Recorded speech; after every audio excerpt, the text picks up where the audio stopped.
We start off this morning with the public hearing, and I will start with the public hearing address. I'm Mark Pendergraft, and I'll be chairing this morning's public hearing. This is a public hearing for proposed Regional District of Okanagan-Smilkameen bylaw numbers 2497.17 2025 and 3065.01 2025 OCP and zoning bylaw amendments for 2531 Colmont Road in electoral area H and 2800.54 2025 zoning bylaw amendment for 5154 Highway 97 in electoral area C and 3010.03 2025 2800.52 2025 OCP and zoning bylaw amendments for 1095 Lower Debec Road in electoral area E. At this public hearing, all persons wishing to speak will be given an opportunity to do so and are asked to commence their remarks by stating their name and address. Written comments may be submitted before closure of this public hearing. Anyone wishing to speak at this hearing is asked to do one of the following. If you are participating in person, please step up to the microphone. If you are participating by computer, please click the raise hand button, which can be found in the participants panel on the right-hand side of your computer screen. This will indicate that you wish to speak. If you are participating by a phone, please press *3 on your phone's keypad. This will also indicate that you wish to speak. Having indicated that you wish to speak, you will then be placed in a queue until invited to speak. All speakers will be restricted to a time limit of 5 minutes until everyone who wishes to speak has had an opportunity to do so. Anyone wishing to speak a second time may do so by following the same protocol of stepping up to the microphone, selecting the raise hand button on your computer, or by pressing *3 on your phone's keypad. Written comments should be submitted prior to the close of this public hearing by emailing them to planning@rdos.bc.ca, or for those attending in person by placing them at the head table. I will now ask Colin Martin, planner, to outline the specifics of the proposed bylaws. Please go ahead.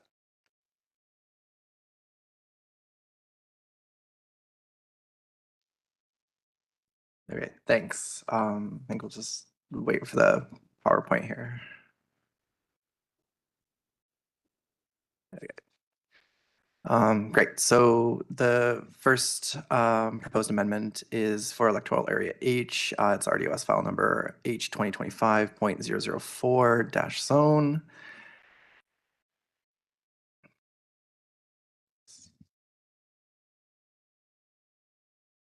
Oh, sorry. Okay. So the location of this amendment is for 2531 Colmont Road. It's currently zoned as small holdings 2, and as the OCP designation of small holdings. The parcel is approximately 6,083 meters squared. It's not within the ALR, and the purpose of this is to facilitate a subdivision. So specifically, the proposal is to amend the OCP designation and zoning for the property in order to facilitate a subdivision of a 0.64 hectare portion of 2531 Colmont Road to be provided to 2567 Colmont Road.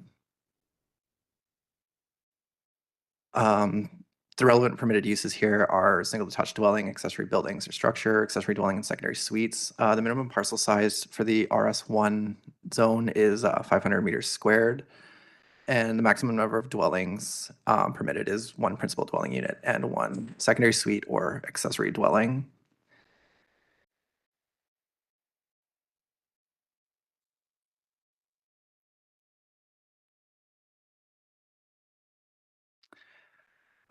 So essentially the amendment would be to change that portion of the property from small holdings 2 to low density residential 1, and to amend the OCP designation from small holdings to low density residential.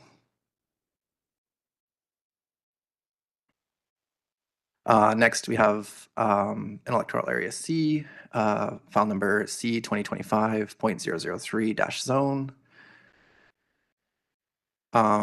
This one is on 5154 Highway 97. It's currently designated agriculture and Agriculture 1 in the zoning bylaw. The parcel is approximately 4.59 hectares, and it's entirely within the ALR. Specifically, this one is looking to construct an agritourism accommodation building with 5 agritourism units, and is looking to increase the size from 35 meters squared to 42 meters squared for each unit.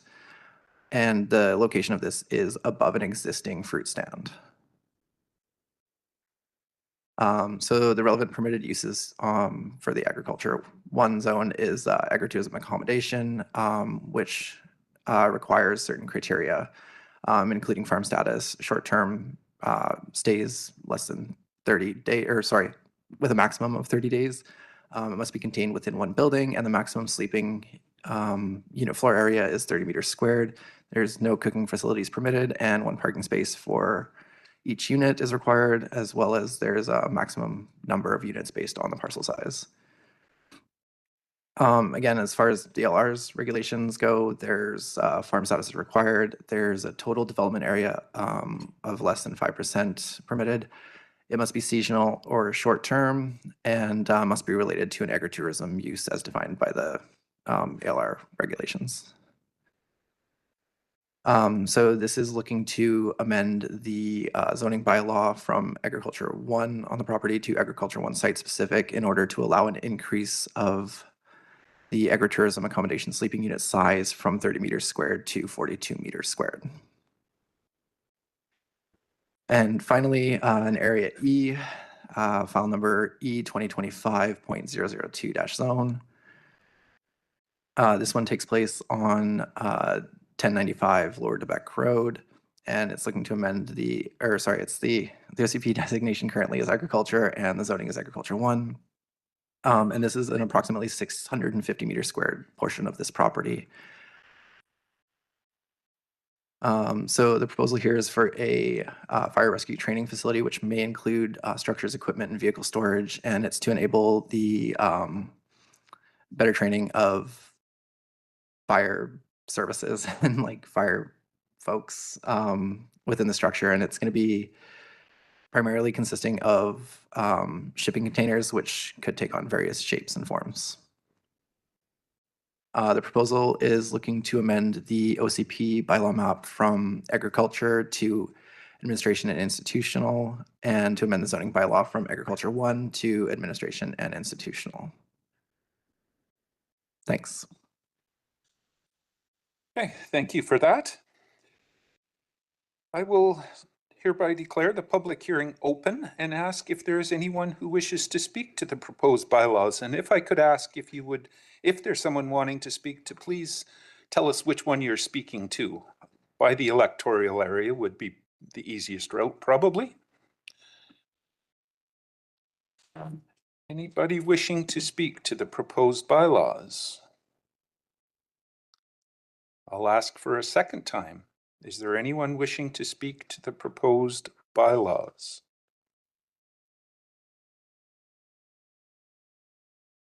For a third and final time, is there anyone wishing to speak to the proposed bylaws?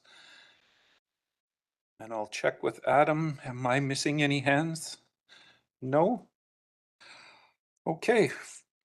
Hearing nobody wishing to speak, I will declare the public hearing closed at 9:09. And thank you everybody for your attention. And we've got a few minutes before we start the board meeting at 9:15. So went through that quick.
We could make our way back to our seats. We'll get started in a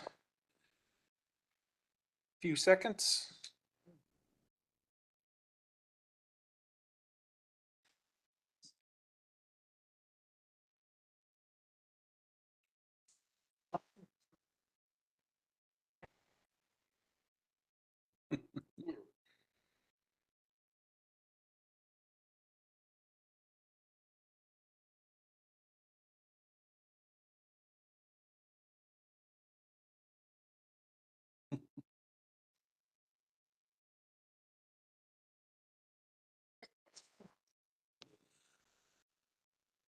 Okay, we'll call the Regional District Okanagan-Smilkameen regular board meeting to order. And on our consent, the consent agenda, if there's any items that someone wants to remove off there to discuss in the regular portion of the meeting, now would be the time to do so. Not seeing anything there. Looking for a motion to approve the agenda. Moved, seconded. Thank you. All in favor? Great. Any opposed? That motion carries. That brings us to the consent agenda, corporate issues. Looking for a motion to approve those. Moved, seconded. Thank you. All in favor? Great. Any opposed? That motion carries. That brings us to item B, Development Services, Rural Land Use Matters, Zoning Bylaw Amendment in Electoral Area C, CAO. Thank you, Chair. This application is seeking to amend the zoning of the subject property in order to allow the construction of an agritourism accommodation, with the staff recommendation being that the Okanagan Valley Zoning Amendment Bylaw 2800.54 2025 be read a third time. Staff's here to answer any questions you may have. Okay, thank you for that. And I will go to Director Chahal. Direction on this one. Thank you. Through the chair, I would like to move the administrative recommendation. Okay, you're moving, giving it third reading. It's seconded. Any discussion on this? Not seeing any hands. This is a rural vote. I'll call the question. All those in favor? Thank you. Any opposed? Motion carries. Down to B2, Official Community Plan Zoning Bylaw Amendment in Area E, CAO. Thank you. Thank you. It is being proposed to amend the zoning of the subject property in order to facilitate the development of a fire and rescue training facility and to further bring the subject area as well as the adjacent Naramata Fire Hall property into the Naramata Community Water and Street Lighting Service area, with the staff recommendation being that Electoral Area E Official Community Amendment Plan Bylaw 3010.03/2025 and the Okanagan Valley Zoning Amendment Bylaw 2800.52/2025 be read a third time and adopted, and the Naramata Water System Local Service Establishment Bylaw 3108/2025 and the Naramata Street Light Local Service Establishment Bylaw 1618.03/2025 be read a third time and adopted. And again, staff is here to answer any questions you may have. Okay, thank you. This one needs to be dealt with in two separate votes, but I'll go to Director Federico to give us direction. I'll move the administrative recommendation. Moved, seconded. It's on the floor. So the first portion of that is a rural vote. Is there any discussion on that? Again, not seeing any hands. Call the question. All those in favor? Thank you. Any opposed? Motion carries. The second portion, Director Federico, I'm assuming you're moving it? Yes, I'll move the staff administrative recommendation. Moved, seconded. Thank you. This is corporate. All those, well, I better ask if there's any discussion first. Not seeing any. Call the question. All in favor? Thank you. Any opposed? That motion carries. Down to B3, Official Community Plan and Zoning Bylaw Amendment in Area H, CAO. Thank you. This application is seeking to amend the zoning of an approximately 0.164 hectare portion of the subject property in order to allow for a two-lot subdivision in the form of a lot line adjustment between 2531 and 2567 Colmont Road, and will transfer the approximately 0.164 hectare portion of 2531 Colmont Road to 2567 Colmont Road, with the staff recommendation being that the Electoral Area H Official Community Amendment Plan Bylaw 2497.17/2025 and the Electoral Area H Zoning Bylaw 3065.01/2025 be read a third time and adopted. Staff's here. No presentation, but they're here to answer questions. Okay, I'll go to Director Bob Coyne for direction on this. I'd like to move the administrative recommendation, please. Okay, moved, it's seconded, it's on the floor. Any discussion? Director Roberts. Thank you through the chair. I was questioning as we move forward in zoning and again, in light of the previous flooding, I was just wondering when we do these kinds of zoning and things, where is there a portion of flood mitigation or different things looked at that are tied to these kinds of changes in zoning and OCPs? I'll go to staff.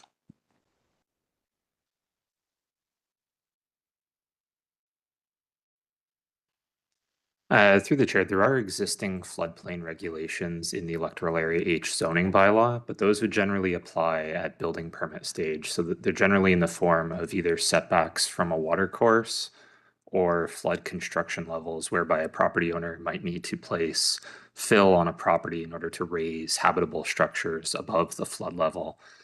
In this case, since the application is simply proposing to adjust a lot line between two properties, there's no development being proposed at this time. And so those floodplain regulations wouldn't be triggered. But if there should be any development further down the line, a building permit application might trigger that floodplain regulation and prompt the need for placement of fill or relocation of structures as needed. Okay. Thank you for that. Any further discussion or questions? Not seeing any hands. Again, rural vote. All those in favor? Thank you. Any opposed? Motion carries. That brings us down to section C, finance. Electoral area E, community works, CAO. Thank you. The Spirit Park infrastructure upgrade project requires an additional $8,300 to complete the landscaping. And with that, the administrative recommendation is that bylaw 3114-2025 being a bylaw that authorizes the expenditure of $8,300 from the Area E Community Works Program, in other words, gas tax reserve fund, for the purpose of infrastructure upgrades to Spirit Park be given second, third reading and be adopted. Staff's here to answer questions. I'll go to Director Federico. Move the staff administrative recommendation. Okay, you're moving it, it's seconded, it's on the floor. Any discussion on this one? Quiet bunch this morning. Corporate vote, call the question, all in favor? Thank you. Any opposed? That motion carries. Electoral area I, community works, CAO.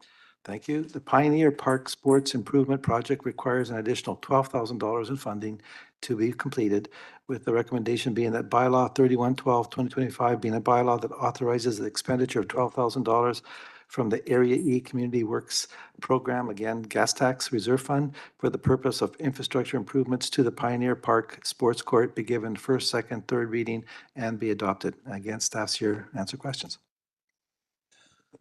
All right, Director Monteith, direction on this? Thank you. Just looking to make sure it's area I.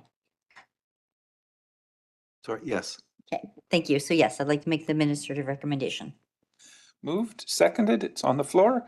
Any discussion on this one? Go ahead, Director Monteith. I would like area E to pay for it if you'd like to, but Did I say area E? no, Jim did, but that's Oh. okay. But I was hoping area E was taking it, but Ah, I got the no. okay. That unfortunately will not happen, I'm sure. Any further discussion? Seeing none, this one is a corporate vote. All those in favor? Thank you. Any opposed? Motion carries. Moving down to CAO reports. I'll go to the CAO. This is faster than I anticipated. So there's a few things. I'll start off with the person to my right that I know she's able to start the update. Ms. Batten, if you can talk about what you're planning for the board meetings. Thank you. Go ahead. Thank you, Mr. Chair. I'm working on a project with Adam and Noel regarding the presentation during a board meeting of the resolutions that you're voting on. So what we're trying to achieve, and it will be a few stepped process while we work out all the kinks. But first of all, if there is a resolution which is either being crafted as, you know, on the fly kind of thing, or if there's an amendment to resolution, what I will be able to do is display it for the entire board to see so that they know what they're voting on. And then eventually, what I'm hoping to have happen is that every single resolution that the board is voting on, whether it's been amended or not, will also be on display so that everyone, and including people watching online, will be able to see what you're voting on. Okay, that's great news. Been looking for that for a bit. Christie would be more. Things have changed considerably since. Anything further, CAO? Yes, we do have an update on the strategic priority tracker. Mr. Hatch is here to give you a quick presentation, and I think a very successful story.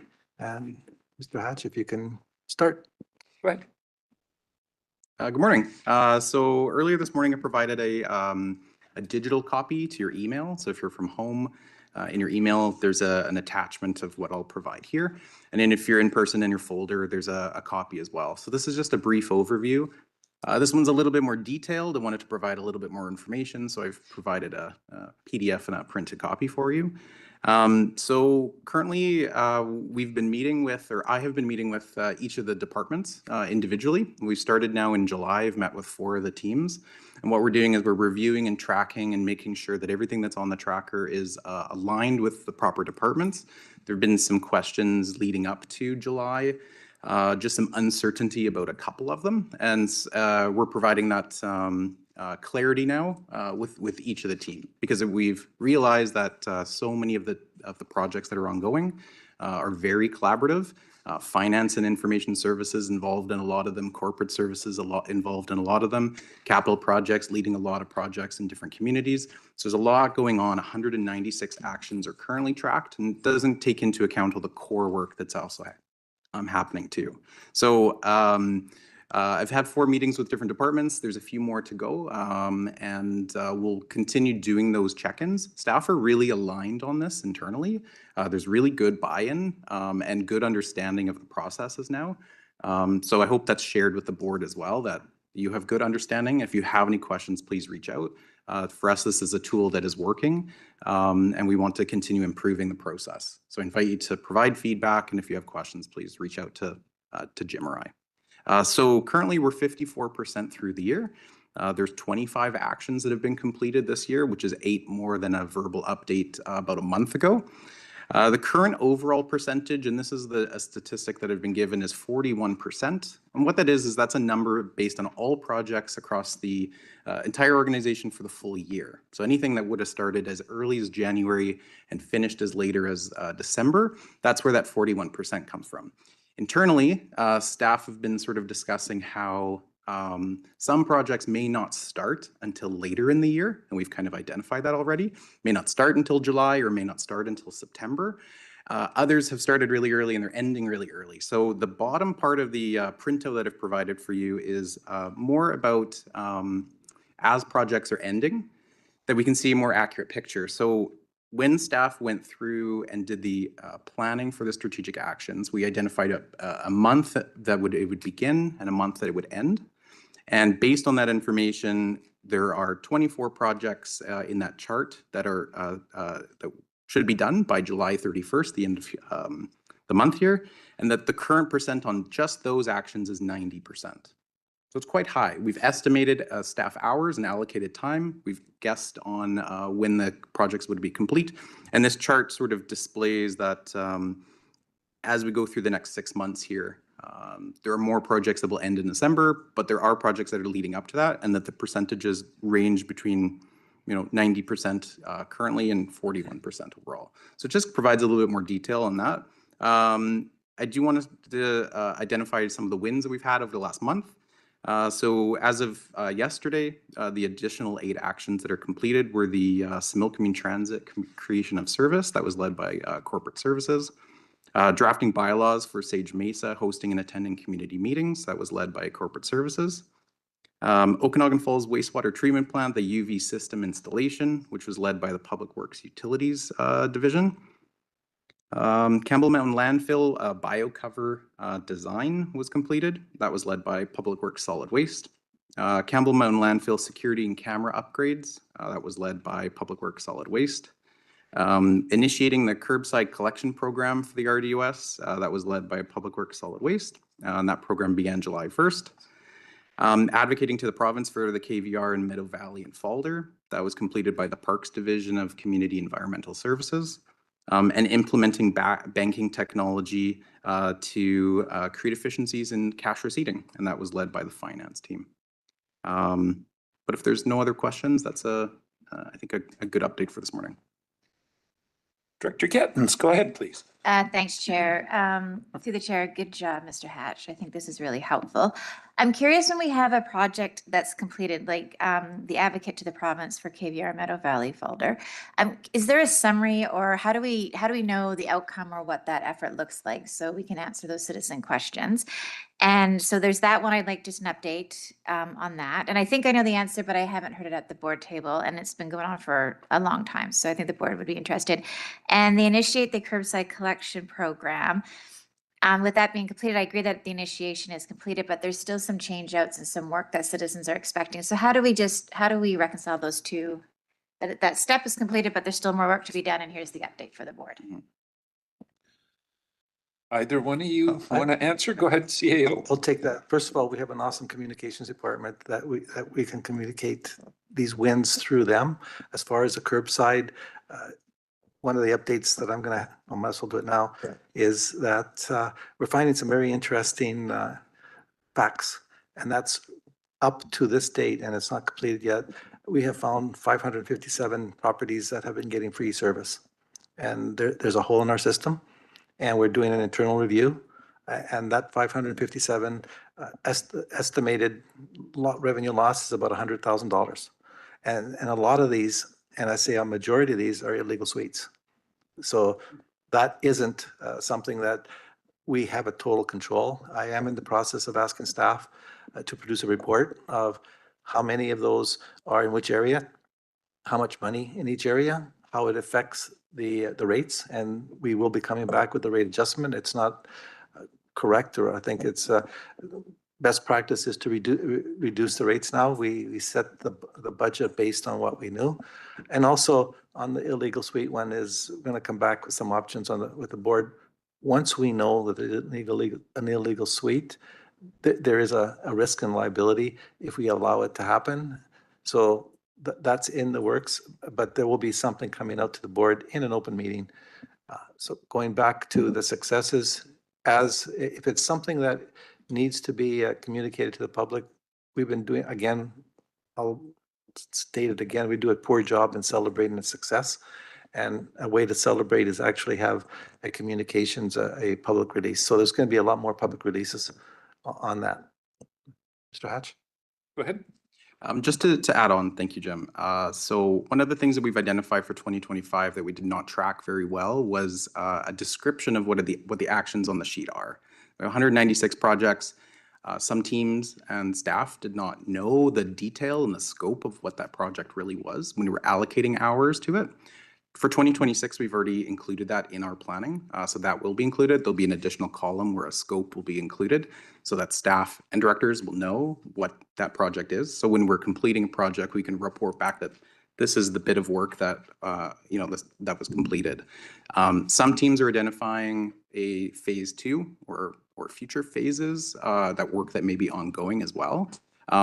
In this, I can speak with solid waste, but my understanding is that projects like this, now that it's been initiated, become sort of core work now because that project is complete. That was the initiation of it. Now it's operational, and it becomes core work. So the future of this project may be considered that.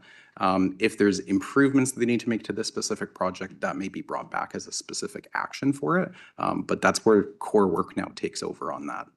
they have to provide that service. Okay, follow up. Go ahead, Director. Yeah, just as a follow-up. So then if I can make a request to get an update on the curbside collection program, specifically around the change out of carts that people are seeking, that would be great. And if I could get an update on what the advocacy for the KVR Meadow Valley and Falder was and the outcome of that, that would be great.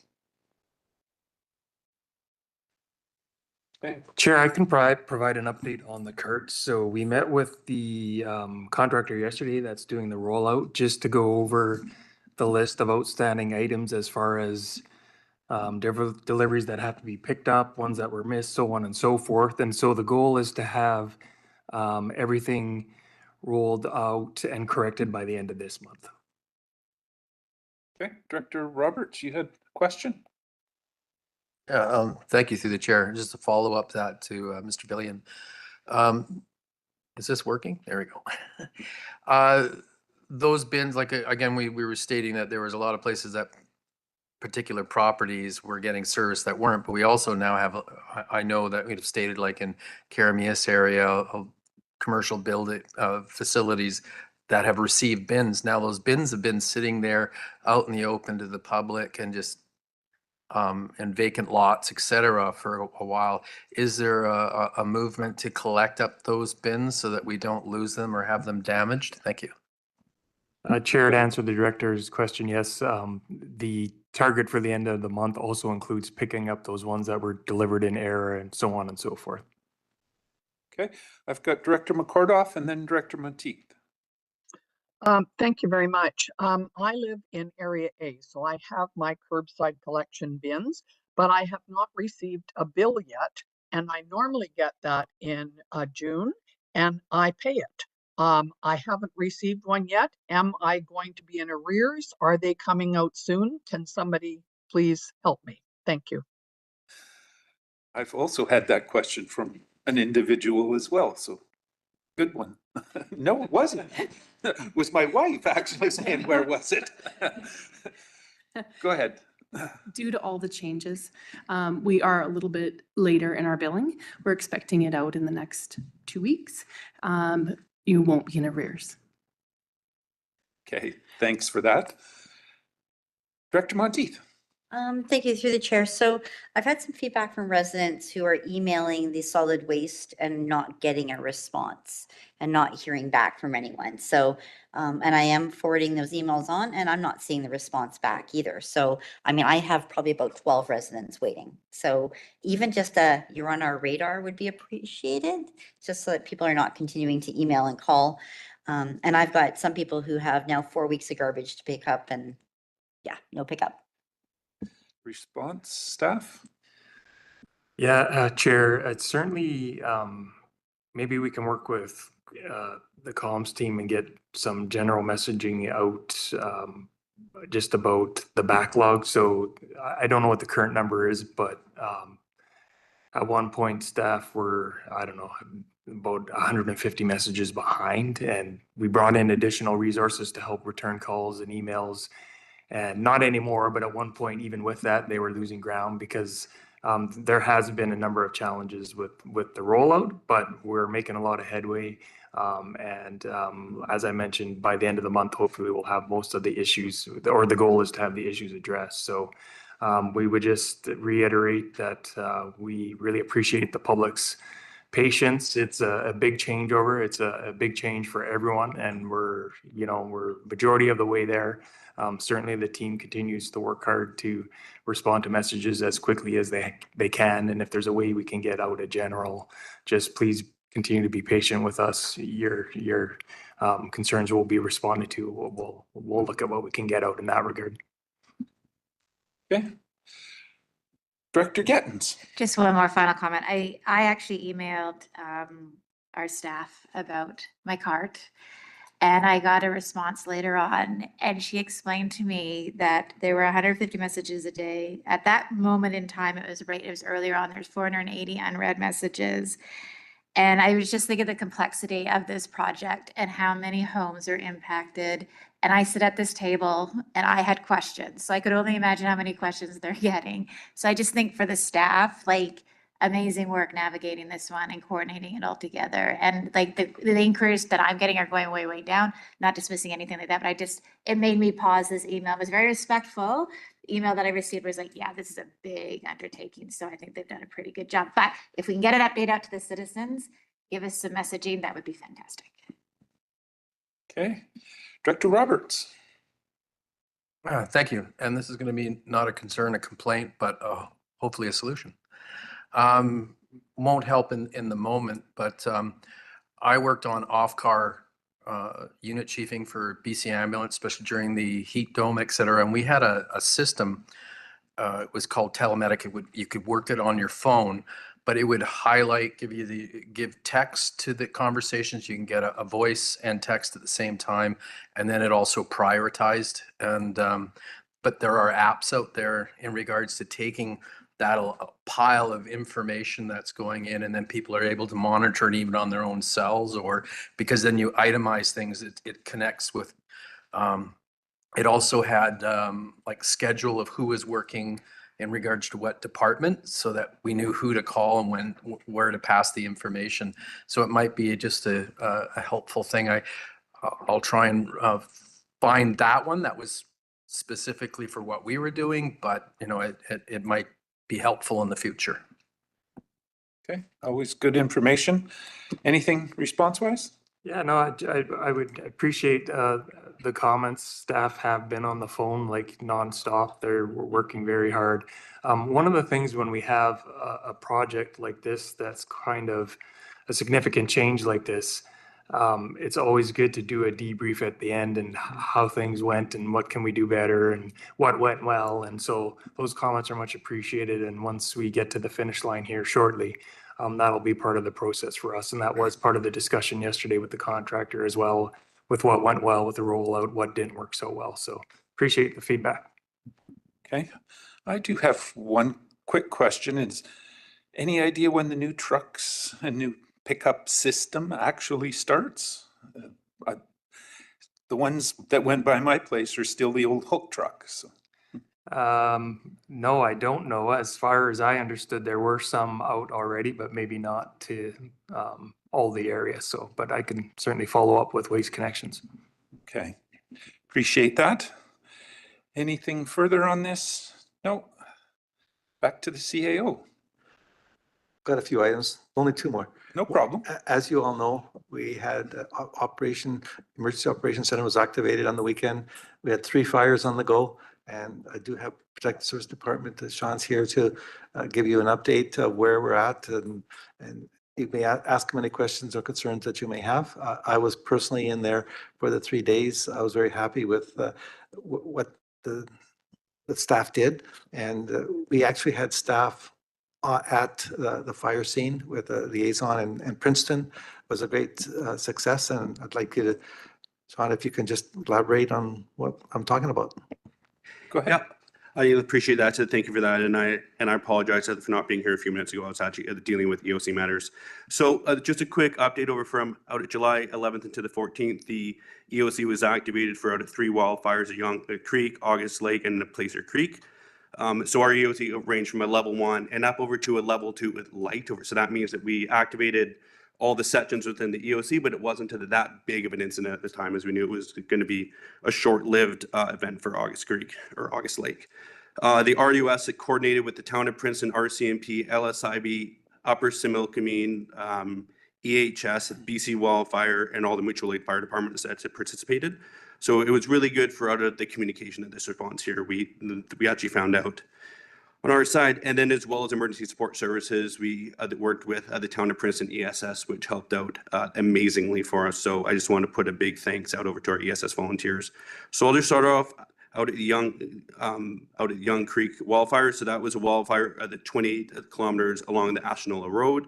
So at the same time there was that wildfire, there was a smaller fire that was classified as a wildfire in Ashenola, the village. So we were asked over by LSIB to support that event over. So we went out there and we coordinated with the fire departments that were there assisting, and then we pushed up into Ashenola itself over. So that area had an evacuation alert which issued in the Cathedral Lake Park, affecting 10 properties. So that was on evacuation alert. It's since been rescinded, and we are monitoring that event there. The RDOS is still working with LSIB in a very close partnership in regards over to the agricultural assets out there and the archaeological sites out there. So we're working with them to provide radio communications, Starlink, and a mobile repeater out there. So we're working very closely with Justin Smith and his team there.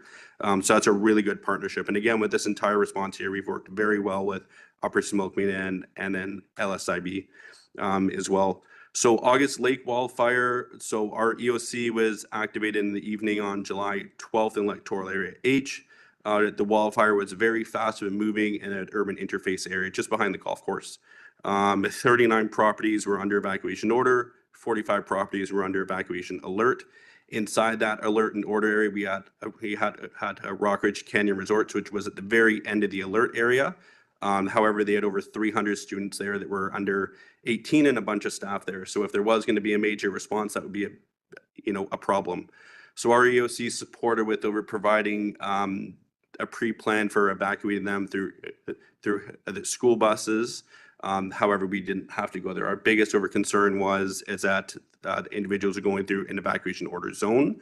Unfortunately, at the time there were a couple of medical incidents, and as we're aware here over BC Ambulance does not do any transporter. They do not go into any evacuation order area.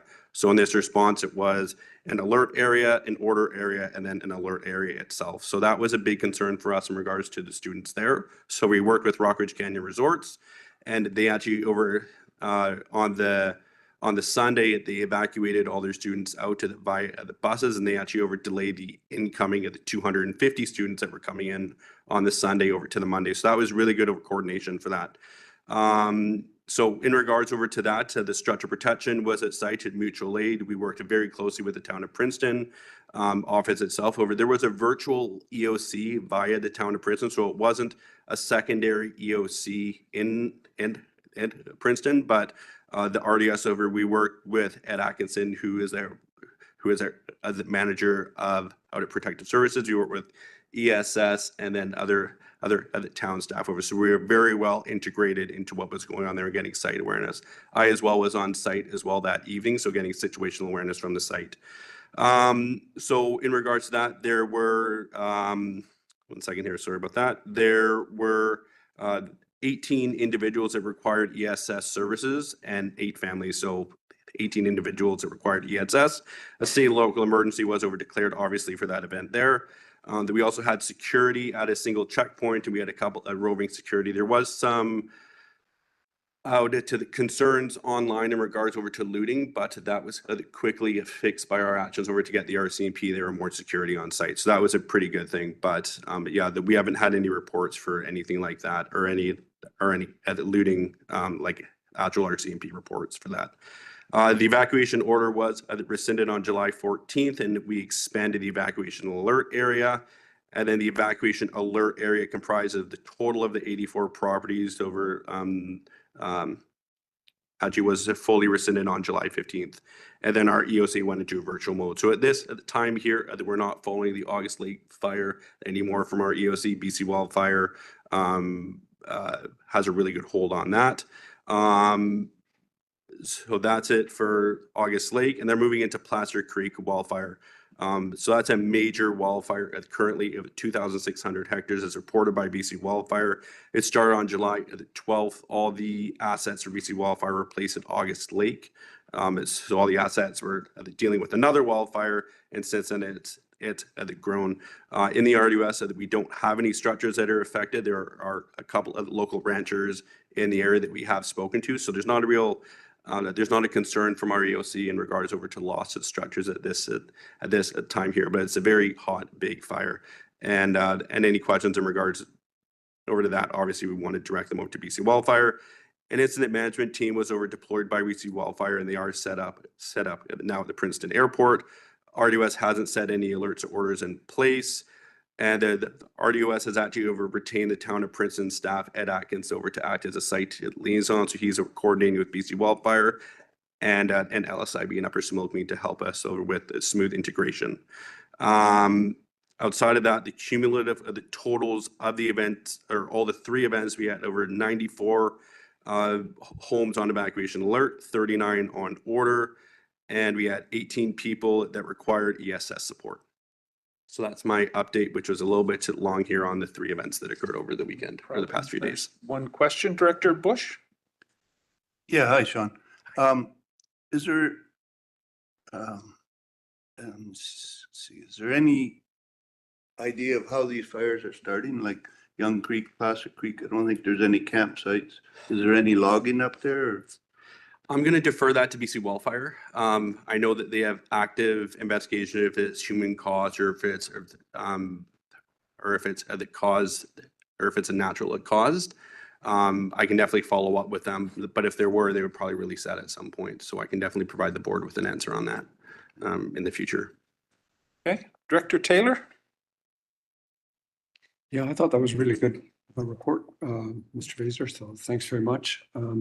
I'm interested in, it's great to hear that our staff are working well with their staff, but you mentioned a couple of specifics, like there was a virtual EOC that we were working with. Well, I'm somewhat interested in that. Like, what was the form of the command structure and what was our role in that?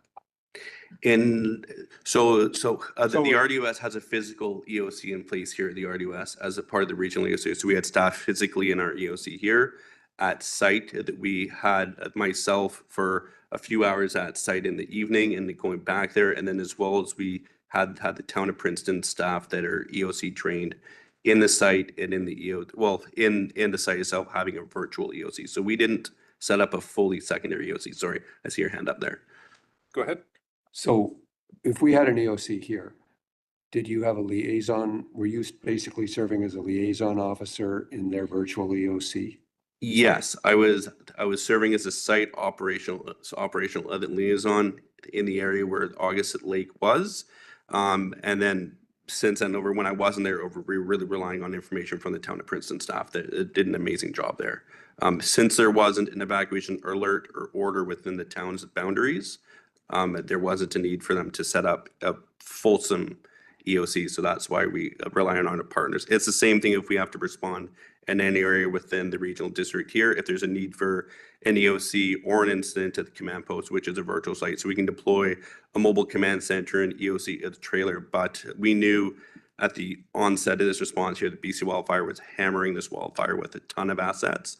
And we knew it was short-lived. However, if it was to expand, then we would deploy those assets down there and staff up. Okay, CAO? Just to repeat what Mr. Bezos essentially said, it was virtual for these 3 days. However, if we saw the need, we are fully capable of having a mobile command center immediately with the Starlink. So we would have communications. Ultimately, the decisions will be made at the main EOC site. However, in this case here, we had staff liaison officers in the area, and with Princeton capacity there, wow, it really made a difference. And I've got to just state, in case there's someone you're concerned, it will not affect the strategic progress tracker. Any of the work that we've told you we're going to do, the EOC is not going to come. We're not going to come back and say we can't do it because. So far, knock on wood, of these fires you read. I'll just add of these fires. Yeah. Yes. Okay, Director Taylor. Yeah.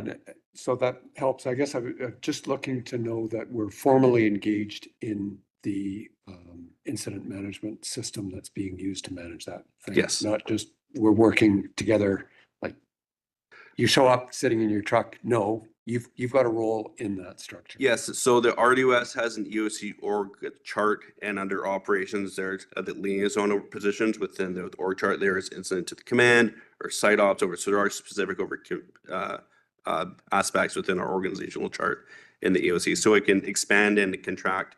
So for this event here, I was a deputy director and a liaison, so I was holding a bunch of hats. In the EOC, as we update over, the director will hold all the hats, and then as they require assets either within the field or support within the EOC, then they're going to hand that off to other individuals. All right, Director Roberts. Thank you through the chair. Our question in regards to virtual, do we use like technology like these smart boards and those things like where you're set up at Princeton so that there could be, lifetime conversations between the EOC in Penticton to the EOC in Princeton? so that, you know, it's not only boots on the ground, but just because you use the term virtual. So I was wondering if that's some technology that we're using or is it part of the process?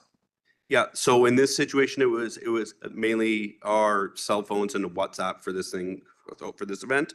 However, if we were going to activate a physical EOC or virtual EOC and it was longstanding, we needed information to flow in and out, then our EOC is actually using Ops Ready, and it's an EOC software that allows us over to integrate with any municipality, First Nations community within the region here. So it allows anybody with a login to log in on a phone or on a laptop and provide the information in. So if you're taking a photo on a site of a landslide or a rock slide, you can send that right into the EOC. You can be integrated into the org chart, and then you can get all of your tasks. So it does help out over. That was the lessons learned that we overcame out of COVID, and that's when we started to look at how we can integrate to the virtually more if we're in another situation like that. So our EOC has been doing a ton of training and education with all the municipalities and bands within the regional district here, and we're rolling that out within the EOC. So there is that availability, yes. Okay, Director Coyne Senior, go ahead. Just kind of to elaborate on that a little bit, especially to Director Taylor. If you guys remember at budget time, we, as Area H, we pay part of Ed's, we pay money to the town of Princeton to go towards Ed's wages so that Ed is, Ed can freely work on disasters, for lack of a better word, towards these things with the regional district. Ed's incredibly qualified, and the town of Princeton has a really great emergency management team there, and this just worked out perfectly as far as I'm concerned, that Ed was able to communicate back and forth, and that was the whole plan behind all of this stuff. Like when we approved paying part of towards Ed's wages, was so that in these incidents it wouldn't be a cost, an additional cost to the town of Princeton, but it would be the area residents paying towards that. And it's really worked out well. I mean, Sean couldn't get here till later in the evening, whereas Ed was able to convey or communicate back and forth. And it was just a really good example of why this integration between, especially remote areas like Princeton and Area H from the main EOC, it's just a really great example of why cooperation with the communities and the whole region working together, as Jim always says. So anyways, it was a pretty good effort by everybody, and time to move on to something new because we've had enough of these damn fires. So anyways, thank you. All right. CAO. So if I may add, at budget time, I want to make a recommendation to the board. What Director Coyne was talking about is the $42,000 that was signed to actually help with the EOCs here. The 3 days that the fire was at level 1 and level 2, I saw the benefit, and I want to recommend, and this is a board decision, not mine, at budget time that $42,000 be moved from Area H to the Protective Services Division, where that means everyone pays, because ultimately we are one. I know I might oversay it, one region working together, and with the benefit that we saw, it actually helped the Emergency Operations Center make better decisions, and that's because they came close to where the fire is. So that is coming to the board at budget time, and this is the first time this Deputy CFO heard this, because this is still going on. Okay. Not seeing any other hands. Anything further, CAO? One more thing. You're all going to get an email next week. I'm moving from one part of Penticton to another, and I've got the week off. So the deputy or the CAO duty phone, it will be transferred to Mr. Koch. It's his quarter to be in charge for the acting CAO. So just a heads up, I am in town, but I have full confidence in the staff that I'll say this, you don't always need me and he's there for you. That's it. Thanks for that info and a heads up. Moving down to other business, the chair's report. There's been several extra meetings that I've attended. One the other day with the LSIB and their low-flying aircraft item. And then we also have one today with the province, an update on the incorporation. So maybe there'll be something coming out of that. Director's motions, anything? Oh, go ahead, Director Gatt. I'm sorry, I don't have a motion and maybe I missed it, but why do we have this? Like, That's what's this about? for the Corporate Services Committee. Oh, radio. One. Okay, good. No problem. Good. I'm ahead of the game. You are. Any director's motions for today? Not seeing any there. Board members' verbal updates.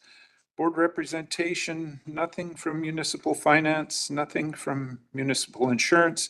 OBWB, anything there, Director Holmes? No, there's no meeting this month. Okay. Okanagan Film Commission, I'm not seeing Director Coyne online. Is there anything, Director Federico? Okay. Okanagan Regional Library, Director Federico, nothing there. Sterile insect release, Director Bush shaking his head no. Simia, nothing from Director Coyne. Starling Control, Director Bush. Economic Trust Southern Interior. Yeah, can I just speak on Kordoff, that? go ahead. Thank you.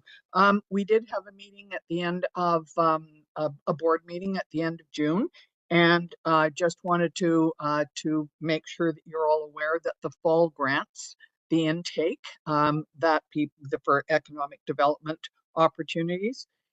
I think it's the first week in September to about the first week in October that you can apply. And the total, of course, again, is $1 million.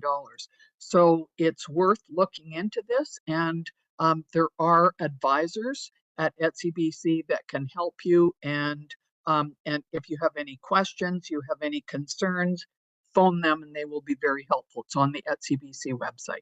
Thanks. Okay, thank you for that update. And that brings us to the end. Looking for a motion to adjourn. Moved, seconded, all in favor. Thank you. Any opposed? That motion carries. And we will be moving straight into the hospital district, and I'll turn it over to Director Johansson. Thank you, Chair. I'd like to call this meeting of the Okanagan-Similkameen Regional Hospital District to order and look for a motion to adopt the agenda as circulated. Moved, second. All in favor? Opposed? Motion is carried. Quickly, got some minutes to adopt. The recommendation is the June 19th, 2025 minutes of the Okanagan-Similkameen Regional Hospital District Board be adopted. Moved, second. Any further discussion on those minutes? I'll call the question. All in favor? Opposed? Motion is carried. And we'll move right into our delegation. And Director Gittins. Hi, thank you. Welcome. I'm going to recuse myself, though, just because of my role with the Doctors of BC for the presentation. Thank you. All right, with that, I'm going to pass it over to Executive Director of the SOS Healthcare Society, Kelly Hawes. And joining Kelly is Dr. Tim Phillips, who sits as the chair on the SOS Healthcare Society. And I should let the board know that I also sit as vice chair on the SOS Healthcare Society. I've sat there since inception. So I'll pass it over to Kelly. And I think Adam has a presentation that he's going to load up for you.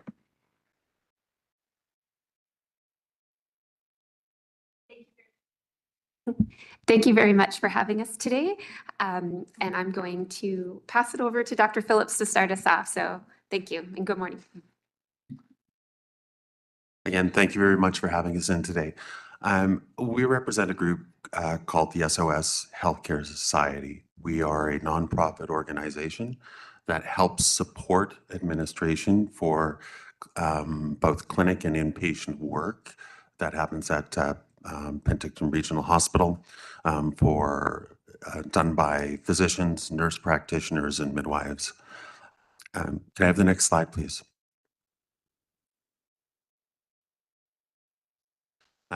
First, I would like to acknowledge that we are doing this presentation on the traditional unceded territory of the Silks peoples. Next slide. So the society has been around for the last a little over a year.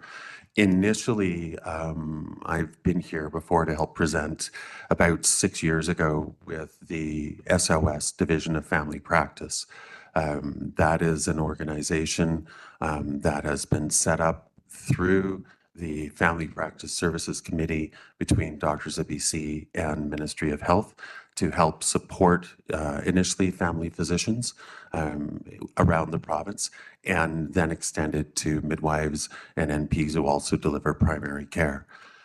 One of the things with the division that we had heard from the different providers in our area is that they were finding the burden of having to manage clinics very difficult. It was certainly having an impact on new physicians as they come out and complete their residency, wanting to step in and take on panels of patients, trying to either set up or go through the business aspect. As physicians, we're well trained in how to look after patients, but a number of hours of business management we get is zero throughout our training. And so initially the division had stepped in to provide help for clinics who said that they wanted to they were looking for somebody to help them out with that. As the divisions are actually funded by Ministry of Health, there were definitely, while they were excited about how the divisions could offer that support and what it would look like, there were concerns about the use of public dollars in order to support private clinics, which makes a lot of sense. The Healthcare Society had been set up about 4 or 5 years ago with the idea that we may come to a point where the division was no longer able to support this. And the government did actually make that choice 2 years ago, that divisions would not be able to help support the running and the management of clinics. So the Healthcare Society here was set up and ready to go. And as of March last year, we stepped into that role. Next slide. So just following up with who we are. Our team within the SOS Healthcare Society, we hold expertise to be able to optimize and efficiently run the programs and clinics that we support, and always wanting to make sure the patient's at the center of that. And as Dr. Phillips mentioned, we really wanted to take that administrative burden off the providers that work at the clinic. So what we really do offer is a co-management model where the providers and the society meet monthly. And so all the decisions, we want to make sure that all the providers still have autonomy in how they practice. And what we want to do is take the action items and operate the clinic efficiently. The Healthcare Society employs the medical office assistants that work in our managed clinics and provide that additional financial and human resource support. The current clinics that we operate are the Ponderosa Primary Care Center, the Fairview Medical Clinic, the Kelly Avenue Clinic, and the Community Walk-in Clinic. And I'll be talking about our new clinic soon. The larger group practices that we help support are the Family Physician Community Inpatient Services at the Penticton Regional Hospital. So they provide inpatient care to family practice patients, and also the maternity program, which is a collaboration between family physicians and registered midwives at the Penticton Hospital. And we do that in partnership with the Division of Family Practice. Next slide. So our 4 main services are, we provide clinic management. I've talked about the group practice facilitation that we support at the hospital. We do also offer group practice support in the community. One of the examples is the Martin Street Outreach Physicians reached out to us for some support with facilitation and some of the expertise we hold. And then the 4th one is our new clinic development. Next slide. So our focus for new clinic development is we want to present collaborative space design And what we want to do is partner with community organizations and always with the Division of Family Practice. We want to meet the specific needs of the providers and patients. But really what we're looking is to create an attractive model that we can recruit into. And then we also want to offer services to other existing primary clinics all over the South Okanagan Similkameen, as long as our capacity allows for that. Next slide. So we're all aware of where the state of primary care is in our province. It's very similar to what is happening in other provinces across the country. And in fact, it's an experience that's shared down in the States and in a number of Western nations. The UK is hit with the same thing. There's a limit to the number of providers for primary care, and there definitely seems to be a challenge allowing access to that primary care for everybody within the province. Definitely due to a shortage, getting urgent care can be a challenge, and what we're seeing is an increased demand both from the unattached, but also, like I said, the urgent care for people who are attached. Walk-in clinics across the province over the last couple of years with the new payment model for family physicians have faced a particular strain. There were many news items out of Vernon last year about the closure of their walk-in clinics. We've seen closures in walk-in clinics in most communities around the province. In general, part of what we're seeing is as well, with an inability to access primary care when people are finally seen, they're often much more complex and much sicker. When you're not able to get into your own provider or into an urgent care setting like a walk-in clinic, the only place to be seen is oftentimes emergency rooms. And so they ended up getting overburdened, both with things that aren't particularly appropriate to be seen in an emergency room, but just the volume. And this puts a fair strain on the providers who are working in those departments. Next slide. So over the last year, we've actually been quite successful in recruiting new physicians into the area. We'll be talking in a few minutes about the change in location and the expansion of our walk-in clinic here. As mentioned, around the province, we're seeing a lot of walk-in clinics that are closing down. In Penticton, we've actually been able to expand our services by moving into a new location. What attracts and retains the physicians is the fact that we are working in a collaborative and supportive model. They are able to be autonomous and work in the ways that they want to work, but at the same time, they don't have to worry about the hiring, the day-to-day, the ordering, all of those typical administrative parts of the burden. We work with them in the new clinic that was designed. The providers had a lot of input in what that clinic would look like and what resources would be needed within the clinic. So they played a key role in the actual design of the clinic. Next slide. In the past, probably the walk-in that's been around here the longest was the Apple Plaza walk-in clinic. For various different reasons, it was struggling quite a bit a couple of years ago, and it actually reached the point where they too were closing their doors.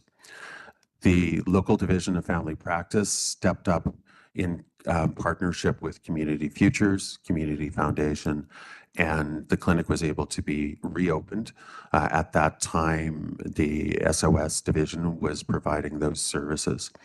As of April 1st, the Healthcare Society has taken over the management of the walk-in clinic. There was definitely a need for to improve to be able to maintain the clinic and stabilize it and find new space. We definitely had outgrown the limited space that was there, and there was no option to be able to expand in that area, so a new space was needed. Next slide, please. And just to also add, at the previous location at Apple Plaza, each day, all patient appointments were full by 9:30, and the clinic opened at 8:30 to start accepting patients. So there was a definite need. There were many patients being turned away with not very many options. So we needed a community-driven solution, and we were very pleased to have the support of, along with the Division of Family Practice, Community Futures, Community Foundation, the Medical Foundation, and also the City of Penticton to work on a new walk-in clinic for the community. The Healthcare Society, we've had a lot of success, like Dr. Phillips mentioned, about recruitment. So for example, in Penticton Summerland, over the last few years, 67% of new patient attachments have been attached to one of our managed clinics, and that's our ability to recruit providers in, new providers. So what we needed to do with this new clinic was design an ability to attract, retain, and sustain providers. And next slide. So that was our vision with the new walk-in clinic, which is named the Colleen Schneider Medical Center. That came from one of our major donors that named the clinic. The first phase, the walk-in clinic opens for July 1st, so it is already operating. And phase 2 will be family practice that will open to co-locate. The reason that it's important to co-locate a large family practice with a walk-in clinic is we need, in order to use the payment model, we need to have the more attached patients that we have at a clinic, or we'll be able to see more unattached patients at the clinic. So it's centrally located on Skaha Lake Road. We've been able to meet all the CSA federal compliance, which was a big learning for us about all the CSA new rules for clinics. And we're able to serve both family practice patients, but also for walk-in, we're able to meet the demand for both patients that are visiting, patients that are unattached, but also just to support all the colleagues in the SOS, is that sometimes there's only so many patients you can see at your own family practice. So we're able to support our colleagues and help them with, burnout by saying, we realize you're full for today. We're happy to see your patients and help you out. And then, but also encouraging that relationship with your family practice. Next slide. So our original projected open date was September 1st. And I think everyone can be surprised. It is not very often that you open early when you have a major renovation. Our original budget was 2.1 million. So we've already moved the walk-in clinic in, which very importantly, we needed to be out of that space by June 30th. So we had already made temporary plans, but we didn't need them, thankfully, or where we had to move them. Phase 2 will move in the family medicine clinic.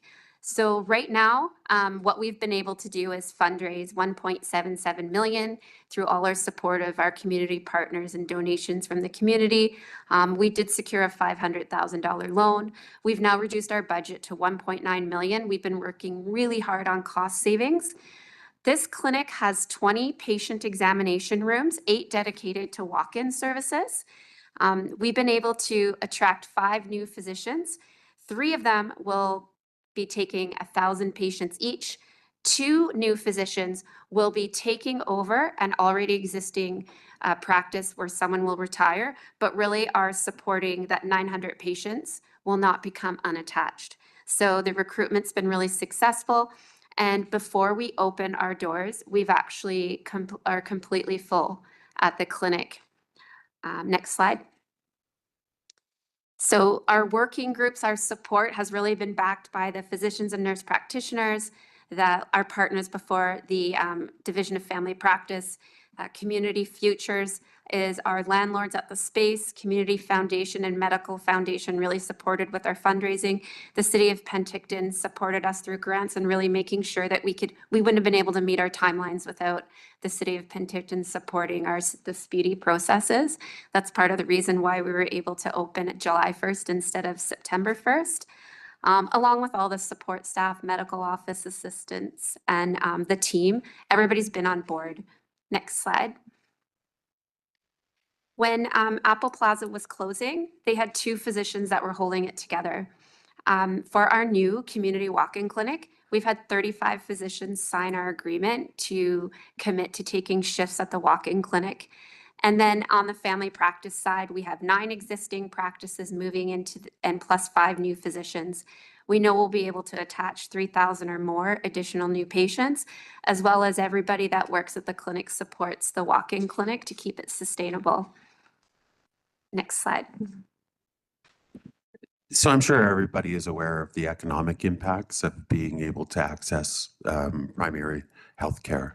One, it reduces workplace absenteeism. It supports the local workforce and productivity. It's a key infrastructure for economic development and the ability to attract both new businesses as well as new residents. And it promotes regional stability and growth. Next slide. The new clinic is centrally located. It's easily accessible with lots of parking. There's bus access to it just outside the building. It's been designed well for both efficiency and infection control. We have some negative pressure offices within the building. So if anybody has an infectious disease, we don't have to worry about it spreading in through the rest of the clinic. It's set up for comfort and for practicality for the providers to be able to work into it. It's a good space for both walk-in care along with longitudinal care. And we have spaces for both allied health to provide some support along with teaching for the next generation of providers. Next slide. Definitely one of the biggest challenges that we went through that Kelly had mentioned was this is our first opportunity to actually build something new, and there are some definite changes. The clinic I work in is one that we set up 25 years ago, and definitely the rules with regards to things like HVAC have significantly changed federally since that period of time. So there was a big learning curve in through that.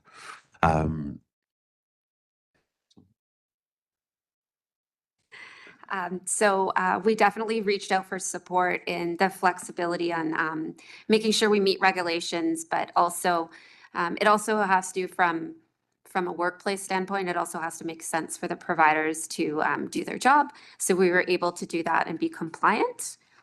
And I think one other thing I wanted to add before we finish is just the exciting part of being able to expand is getting the word out and supporting the emergency departments and other clinics to be able to know that they can send patients there to be supported, and we don't want any patients staying at home. We've offered support to all the communities of the SOS. So we have patients coming from Oliver, Soyuz, Karameas, Princeton. We had a patient, the MOAs told me, a patient in their 90s that took the bus from Soyuz to come to the walk-in clinic. So those are the things. So we want to be able to expand out into other areas at some point to try to support this. And so next slide, I think I just wanted to say thank you for inviting us and happy to answer any questions. Thanks, Kelly. Thanks, Tim. Much appreciated. Director Roberts has his question. Thank you. Through the chair. Great presentation, very exciting, and happy for you. My question, in the South Similkameen, the South Similkameen Health Center, many of the things that you've highlighted as the challenges, we look at, for instance, our clinic and ER, the physical plant itself, through COVID and coming post-COVID, basically compensating while bleeding out. And at this point in time, we're decompensating, and we're going to see continued closes of our ER. And exactly what you were stating, we have a family practice that's in an IH facility, which then has an IH ER, but then also now has a physical PCN physical platform tied to it. But again, it's not meeting the needs of unattached people. And so we're gone from 6 to 10 people in the ER throughout a day to now averaging as 30 or more, which is then now burning out the doctors. We're losing doctors. We've lost another one. We're looking at another one leaving in November. And the doctors have tried to keep up these services. My question is, does it complicate it that this is in an IH facility? Like it is kind of split. We've got the PCN physical part of it, but we're not seeing the assistance in regards to the recently unattached people. And we're falling far behind. Like our clinic has been amazing for so many years, but we lost our lab. We're losing doctors, and the retention issue with doctors who, I don't want to go to a place that I'm going to do ER services, but there's no laboratory, those kinds of things. And I'm wondering whether or not your organization would be something that, for instance, maybe the physicians could reach out to in regards to finding a way to manage those kinds of systems and move forward with IH. So, I mean, there is an element of support that we can provide. Definitely a lot of that kind of interaction is actually more the role of the division. So the division in particular will work and interact with the local health authority. That's one where a lot of that role that we provide, a lot of that administrative support and services in Carameus is actually currently being provided by IH. So like Kelly was saying, we hire the MOAs, we manage that, we do all of the orders of equipment and make sure everything's good. We do the books and work with the physicians to make sure that the budgets are right. All of those roles are roles out in Carameus, certainly in the health center there, that are provided by Interior Health. We have worked with the providers there and with the patients there to try and provide some of that overflow services, trying to allow for whenever possible for things to be done through telehealth, through the walk-in clinic, to try and take off what burden there we can. And help divisions as they try and stopgap and bring some providers in when they're able to.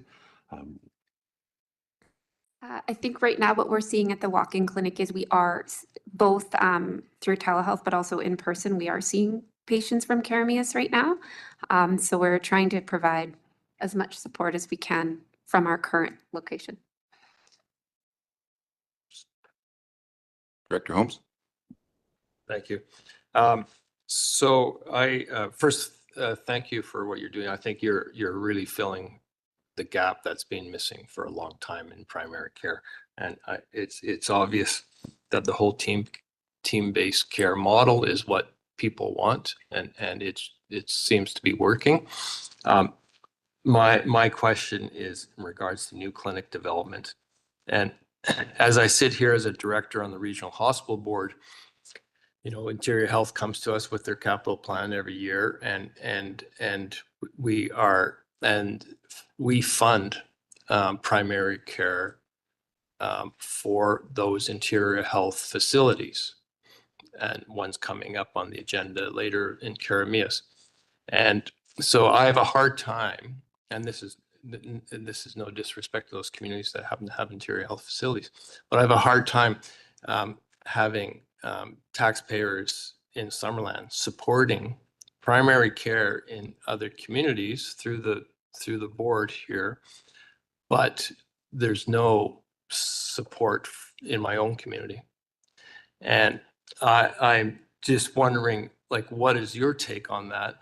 And is your funding model, you know, relying on the community foundation, community futures, and whoever else, you know, fundraising, is that sustainable for future expansion?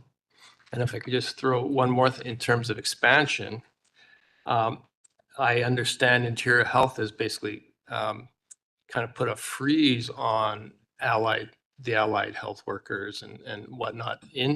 They're not creating more. So if we're expanding the PCN, where are these new allied health workers going to come in to create this team-based thing, which everybody wants? I think that I can answer some of the questions, and then I'll pass it over to Dr. Phillips. There's some things that that I can't answer. But from a sustainability point, the way our model works is that although with this new clinic we fundraise and the community supported, is that our operations are sustainable the minute we open. So that's the business model that we put together. And if we were going to expand into Summerland, we would have the same business model. I think from, sorry, I need to remember all those questions, but I know the allied health question, Dr. Phillips could answer. Yeah, and I mean, further to that, when we set up the society, the goal was to help largely with the administration of clinics. So our initial goal wasn't necessarily to build new clinics. So this is a new foray for us. Certainly, I know that the contribution that came through the medical foundation going into primary care was a new step for them as well. And the hope for us is that this is not a one-off, that this is something that we would be able to work with our partners towards.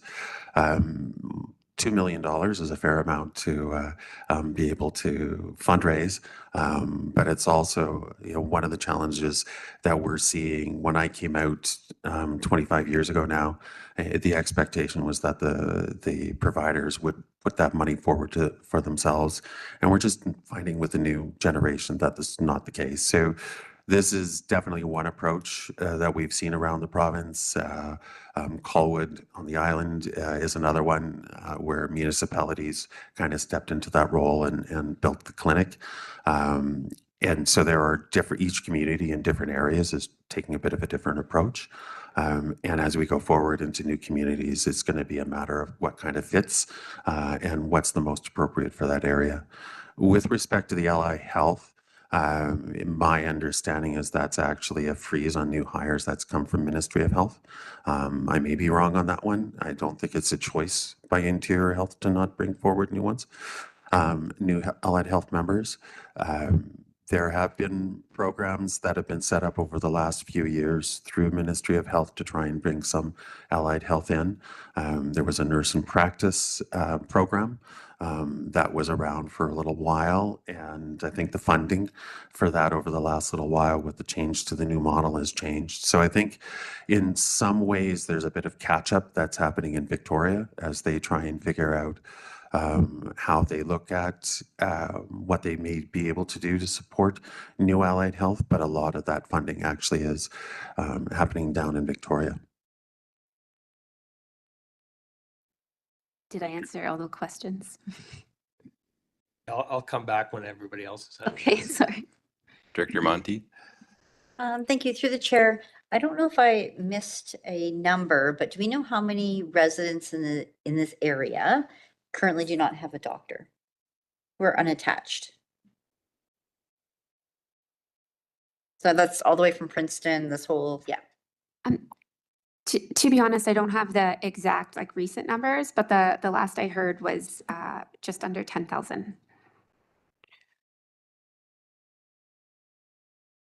So I was part of the Division of Family Practice when we started. The last time I was here, we were presenting on the Ponderosa Clinic, which was the kind of cornerstone for Division and Local Interior Health's PCN model. And certainly at that time, I know our unattached numbers were more in around the 20,000 mark. Over time, there have been offices that have closed. We've had new people coming into the community. So again, this is more the realm there's a lot of crossover in the work we do and the work that the divisions does. That attachment process actually is something that goes through the divisions. I'm lucky to sit on both boards. So I believe to this point in time, the local providers in the whole region have been able to attach around 23,000. We still do have I think it's somewhere around 9,500, but I'm not too sure I'll actually find out tomorrow what the current numbers are because we have a meeting. But I know that's over the initial kind of 20 or 23,000 that we started with. But our goal with the PCN was to work towards the attachment of, I believe it was 12 to 15,000 And we've actually attached 23 throughout the different communities. I just wanted to add on to that, there's also many patients that don't register on the wait list. But I think the next step is if we could eliminate the wait list, which, supporting newer developments, but we also can start trying to attach patients in their own communities, because those patients that are, living in Penticton, Summerland, but are having care in West Kelowna or things like that, it would be nice that we could get them to all the patients to be taking care of their own communities. So it's much, we have higher goals. Yeah.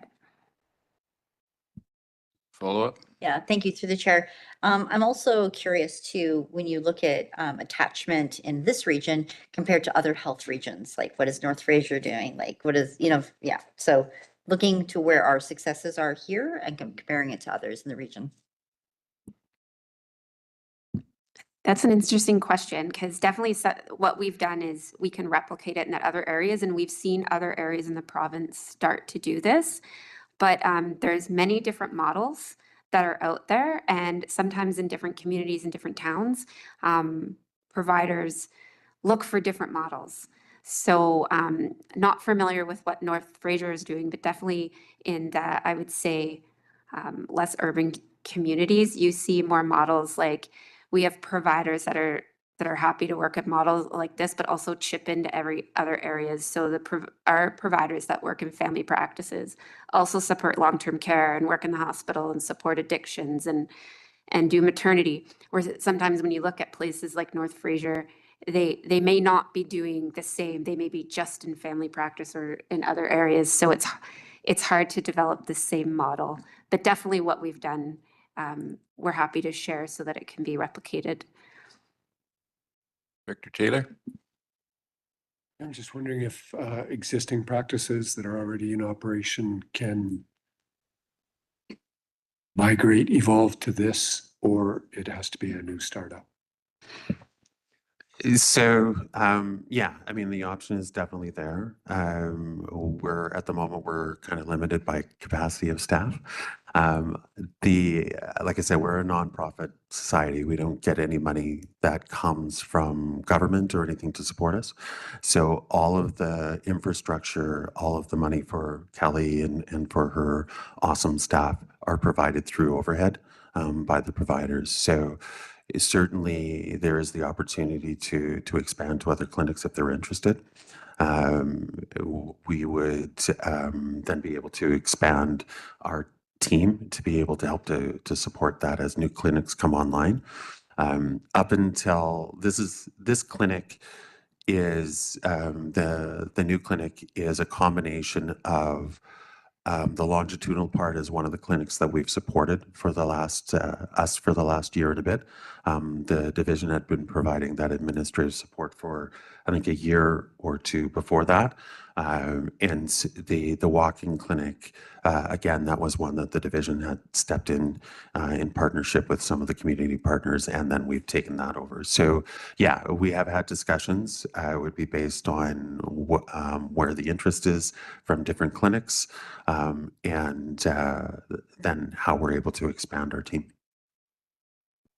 And especially in those situations, if there is ever a clinic in crisis, like we saw with the community walk-in clinic with Apple Plaza, that's something we're open to support. We wouldn't want to see any clinic close if we could offer them support. Director Holmes? Thank you. I just have a request. I like to ask that we stop thinking of Penticton and Summerland as the same thing. It's great that Summerland residents are being increasingly attached to new doctors, but if it means that they're having to leave the community to come to Penticton, that's not building the community in Summerland. When you talk about the benefits for business and new residents to primary care, it actually if it means you have to go to Penticton to see a family doctor, you may as well live in Penticton. You may as well open your business in Penticton. So in a way, it's contributing to the decline of Summerland. So I appreciate, I understand the work that's being done to try to replace the Kelly Ave Clinic, and I'm sure council will get behind that and lobby the minister, whatever lobbying we need to do, we'll do. But I just, it's more the mind frame. I remember, Dr. Phillips, we had a conversation about 5 years ago about that. And I know at the time you said we were just trying to get patients attached. And I got that, but I think now is the time we need to start, treating different communities differently. Thanks. And I totally agree. Yeah, I totally agree with that.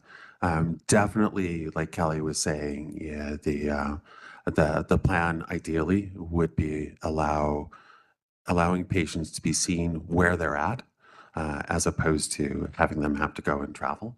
Definitely. And one of the Summerland physicians sits on our board, and definitely presents with the approach on how we can best help and support those docs in Summerland. And the goal would be to help keep the patients in Summerland, support the physicians in Summerland, and recruit into those clinics in Summerland to keep them sustainable. Director Barkwell? Thank you, Chair. Yeah, similar comment. When you say Summerland, Penticton in one breath, it's a stab in the heart. We've worked really hard and had so many meetings with Adrian Dix to try and get something going in Summerland. But apart from that, I would be really appreciated if we could have your presentation in the agenda, because I wanted to go back and check something you'd said, and did I understand that correctly and stuff. So I guess that's a comment more direct towards staff, but and then I want to get an understanding of your whole operation. Like, it seems to be bigger than I ever expected. Do I understand correctly that you're providing all the administrative staffing for this clinic? Like, how many employees is there in the organization? And so it's, no, I'll leave it there. Yeah, so exactly. We do employ a lot of staff. Right now we have 23 medical office assistants, as well as I have a core staff of, I would call our management team. There is 3 of us, and then we have 2 other administrative staff that support us. So we support a lot of clinics. We have the expertise, and I think, we want to grow, but we're also, with the Healthcare Society, we want to do things the right way. So we don't want to expand our services. So usually we try to do 1, if not 2 per year, and try to work with that. We're really excited to help other communities. We're excited to help Summerland. And when I was mentioning about patients being attached in their own community, all the communities outside of Penticton, I was recognizing they're their own communities.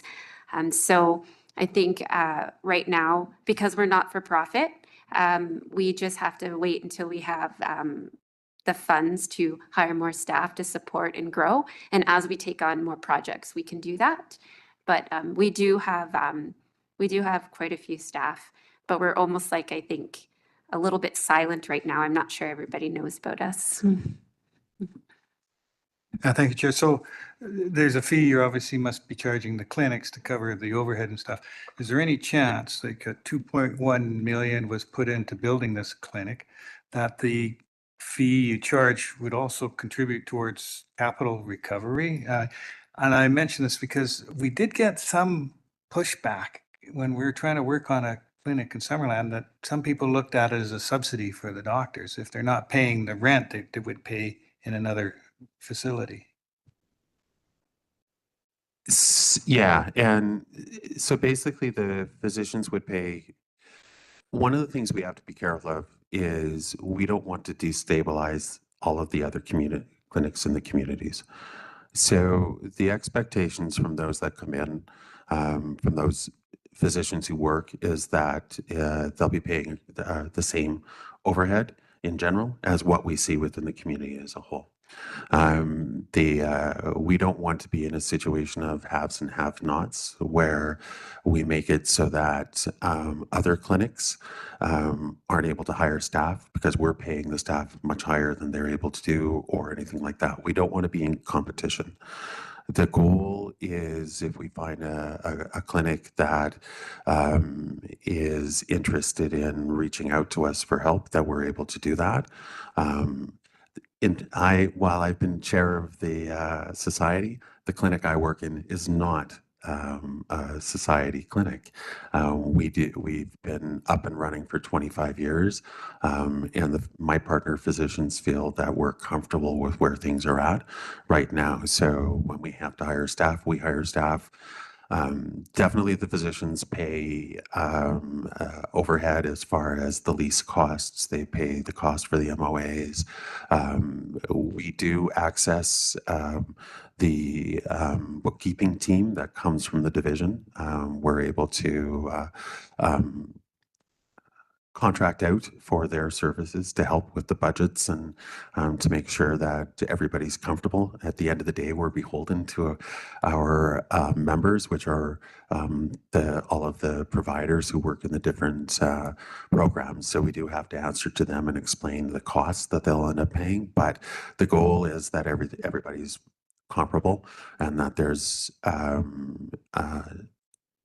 what we're doing is we're easing the administration part and allowing providers to provide what they're trained to do, which is primary care, and not have to worry about what they're not trained to do, which is that business aspect of it.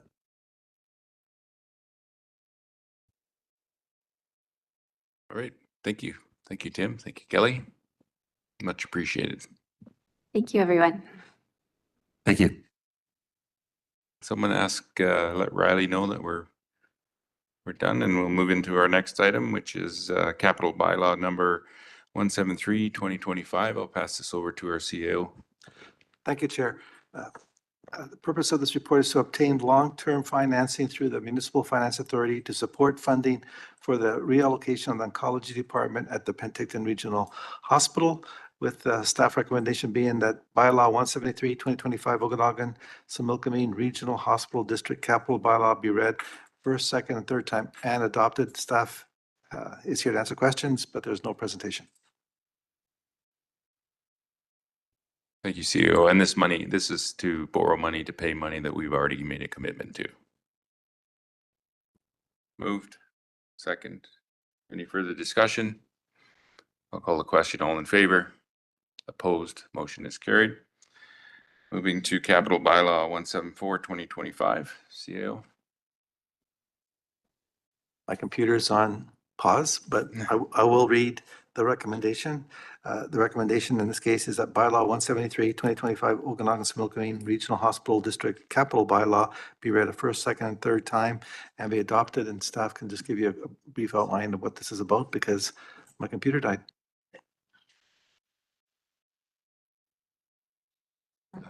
This is 174, right? The next one? Yeah. 174. Yeah. This one's 173. And this is again for money that we've already made a commitment to. Exactly, yeah. That's been spent. Yeah. Okay, moved. We're here a second. Director Roberts wants to talk to it. Thank you, through the chair. And again, this is, from the discussion that we were stating with the SOS Healthcare Group. This is another thing where we look at when we're funding physical changes and capital investments, but at the same time losing services. Again, I'm all for what we need to do. We've added another procedure room, changes some things around, but it's like $1.3 million. But at the same time, we haven't increased our attachment issues in our clinic, and things are going on in a bad way. We're losing another doctor. We have one that wants to possibly retire early, and another one that's thinking about leaving because again they're getting burned out and the system isn't working. And again, I just wanted to speak to this as globally in regards to the hospital, the regional district. I think it's important that we as we coming up to the next subjects and that stuff about looking at other options, how we work together, how we integrate ourselves to be able to advocate for better services, which sometimes not necessarily throwing money in certain things. It's actually about the model of how we do things. So again, I'm appreciative of the fact that we're providing and supporting and expanding in our facility, but we also can't lose sight in regards to the services and the expectations of our communities. And the fact that though like in Penticton, they've had an increase in attachment, we're seeing a decrease. So again, I just wanted to state that just since this highlights that for me. Again, thank you. Yeah, I think those are really good comments. And I think one thing we need to do a better job at is when Interior Health comes asking for money for PCNs, we need to question back, what are we going to get for that money? Because this seems to be one of those things that I'm not sure we're getting what we think we're getting at the end of the day. No other comments. I'll call the question. All in favor? Opposed? Motion is carried. The next item is a 2024-25 global grant letter from Interior Health, basically just for information showing what Interior Health has spent some of the money on that we've given them. If there's no further questions, I think really a motion is just to accept for information. Director Weeb, just moving it. Okay, moved. Second. There's no further questions on what Interior Health has provided. I will call the question. All in favor? Opposed? Motion is carried. We got a closed session. I will just read the recommendation that in accordance with section 91 EK and 2B of the community charter, the board closed the meeting to the public on the basis of the acquisition, disposition, or expropriation of land or improvements. If the council considers that disclosure could reasonably be expected to harm the interests of the municipality, negotiations, related discussions respecting the proposed revision of a municipal service that are at the preliminary stages, and that in the view of council could reasonably be expected to harm the interests of the municipality if they were held in public, and the consideration of information received and held in confidence relating to negotiations between the municipality and the provincial government or federal government or both, and the provincial government or federal government or both, and a third party. Need a motion to close. Moved. Second. All in favor? Opposed? Motion is carried. Adam, you want to just let us know? It's a big thing. Yeah. Thanks, Adam. We move into Planning and Development Committee, and I'll turn it over to Director Weeb for this one. You're up. Okay, so we'll call the meeting to order at about 11:01. Recommendation that the agenda for the Planning and Development Committee meeting for July 17, 2025 be adopted. Somebody willing to that motion? Seconded. All those in favor? That carries. So we'll go to closed session. Recommend that in accordance with section 91I of the community charter, the board closed the meeting to the public on the basis of the receipt of advice that is subject to solicitor-client privilege, including communications necessary for that purpose. And do I need to also read the guests, or we'll do that once we're in closed? Okay. So we'll wait for the green light that we're in closed.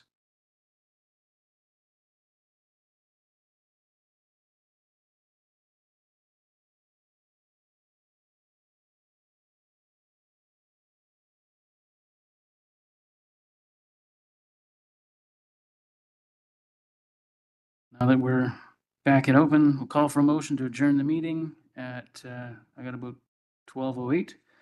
And it's someone who motioned and seconded. All those in favor? That carries, and we're adjourned. Thank you, Director Weeb. We'll break for lunch and back here at 12:30.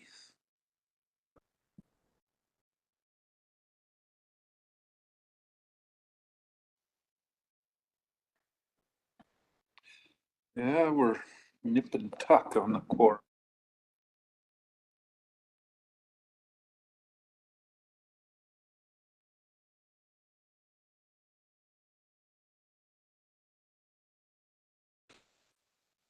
Thanks, Adam. We're ready to start again here. I think we need a few more board members back at the table to form a quorum here, but I'm gonna turn it over to Director Monteith to start the Community Services Committee. She can try to round up a few that might be. Directors, we need you. Thank you. All right, I'll start the meeting of the Community Services on July 17th at whatever time it is, 12:30. So I'm looking for a motion to adopt the agenda as presented. First, second, all in favor? Thank you. So we have a delegation. We have Kelsey Johnson to the CAO, please. Thank you. And as you stated, we have Kelsey Johnson here, General Manager of Community Services, City of Penticton, and she's here to provide the committee with a sports and recreation needs assessment. And Kelsey, you're on. Adam, please. Adam. Fantastic. Thank you so much for having me here today. Really appreciate the opportunity to speak to the RDOS Board. So the City of Penticton undertook a sports and recreation needs assessment to help identify current and future needs for infrastructure that can support the highly valued and important sport and recreation activities that build vibrant and connected communities. The goal of the study was to provide the city with a resource that helps ensure future decision-making, budgeting, and planning is based on a sound foundation of data that provides insights into key focus areas for investment and potential opportunities and priorities. A copy of the assessment has been provided to you within the agenda package, and today I'm going to speak briefly on the process undertaken, the key findings, and opportunities that exist through a regional approach to providing recreation and sport services to our communities.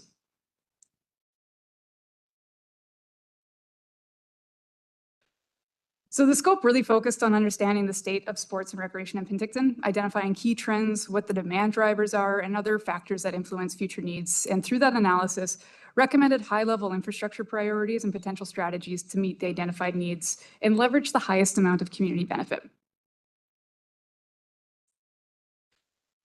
Before I dive in though, just for awareness, the City of Penticton is responsible for a large number of indoor and outdoor recreation and sports infrastructure.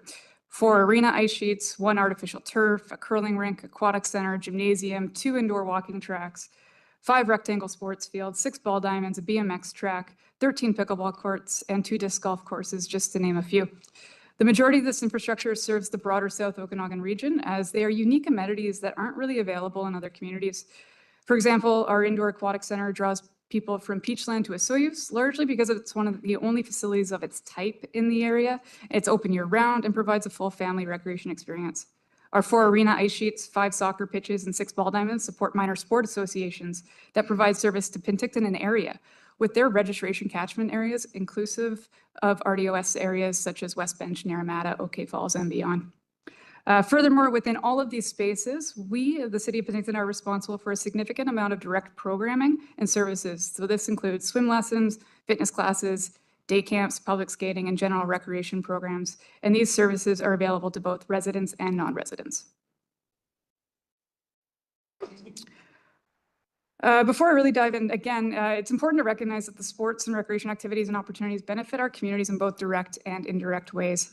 Direct benefits include those experienced by the participant themselves. So examples of this are improved physical and mental health and increased social connectedness. Indirect benefits are those experienced by all members of a community, regardless of whether they're actually participants or not. Examples of this include lower crime rates because individuals are engaged in positive activities, and an overall increased appeal of the community, leading to resident attraction and business investment. Because the benefits of sport and recreation are broad and experienced in many different ways, such as participating in both organized and unstructured activities, the assessment of current and future needs required several different research and engagement tactics to be used in order to understand the unique needs and wants of residents, user groups, and visitors to our community. The study was initiated in the summer of 2024 and recently completed in May 2025 using a 3-step process. This was research and engagement, analysis of the data and prioritization, and then ultimately the development of the needs assessment to determine potential facility strategies and service level considerations. In-depth research undertaken included an analysis of facility utilization and service levels, population and demographics, trends, benchmarking, and a review of current sports and recreation infrastructure. The community engagement undertaken for the needs assessment garnered feedback from residents and user group organizations using a variety of tactics, ultimately resulting in over 1,500 touch points with the community. The findings generated through the engagement and other research undertaken provided a strong basis from which to further analyze potential needs and priorities. With respect to the engagement, and this one was a key part of this project, one significant engagement focus was on the user groups and organizations that serve our communities. Organizations like Pinnacles FC, South Okanagan Volleyball Association, Glengarry Skating Club, South Okanagan Minor Baseball, and others that you see on the screen are just some of the examples of user groups that provided input into the study. And we recognize that these organizations serve a broader catchment area beyond Penticton, taking registrations from RDOS residents as part of their mandates. Key themes stemming directly from both the survey and discussion sessions with the user groups were that the majority of groups expect to grow, and most noted significant challenge and a lack of space during prime times and seasons. As would be expected, though, most groups advocated for facility investment directly related to their activity. But generally, the need for increased arena supply and large span multi-sport spaces were commonly identified as gaps. We specifically asked the groups if the current facilities in Penticton met the needs of their user groups, and we found that over 50% of the user groups stated that the current facilities available in Penticton do not meet their needs, with another 22% stating that we were only somewhat meeting the needs of an organization. So with that, moving on to the strategies to address some of these findings. Section 7 of the needs assessment identifies all of the strategies for the 12 categories of sport and recreation amenities and ultimately suggests a future level of provision or supply and potential approaches. These strategies were informed by a prioritization framework that synthesized the research and engagement using a series of weighted criteria that resulted in an extensive scored and ranked list of sport and recreation amenity types. This goes from baseball to cricket. We looked at every potential recreation amenity that could come up. These strategies were developed in consideration of this ranking exercise, while also applying other practical considerations to provide the city with recommended guidance on future actions and service levels. The prioritization framework itself applied more weight to resident identified priorities, renewal needs of the existing facilities, and the financial impacts. The mid-weighted criteria reflected the community and user group preferences, financial equity and accessibility, multi-use capability, as well as utilization and capacity indicators. And the final criteria, although weighted less, but very important, included amenity uniqueness and sports tourism opportunities. So what did that give us? Looking at the indoor amenity strategies, the report suggests that the current indoor pool capacity is sufficient for the short to medium term, and the city should continue to reinvest in the current facility as it ages.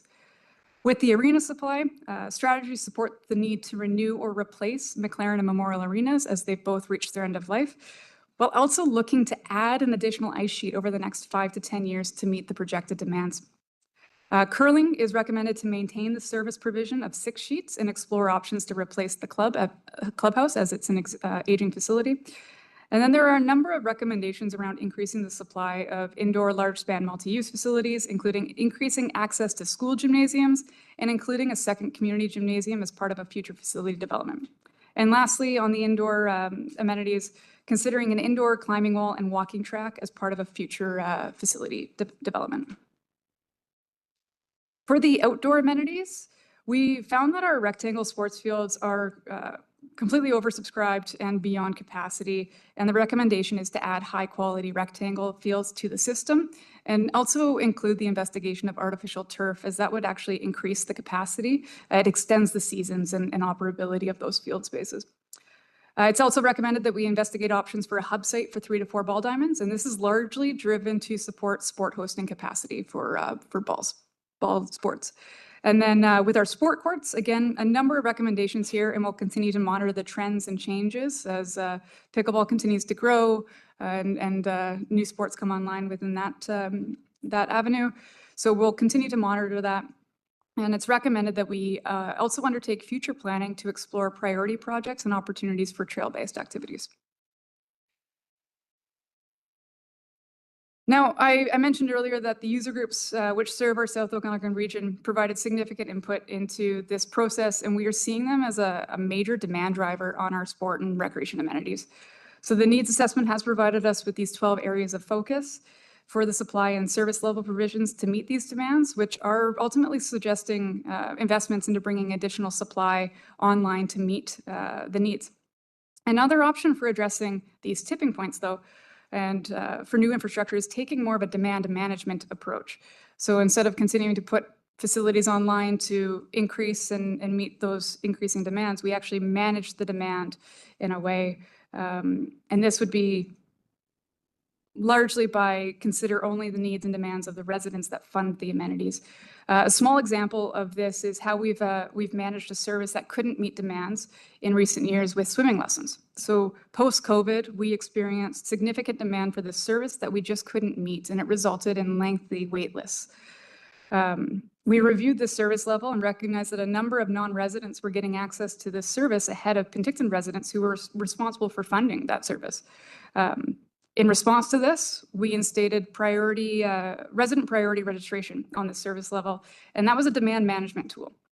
The impact of this, however, means that RDOS area residents aren't getting these spaces because our Penticton residents are filling them first, and then RDOS residents are going on the wait list, and we aren't able to keep up with that wait list.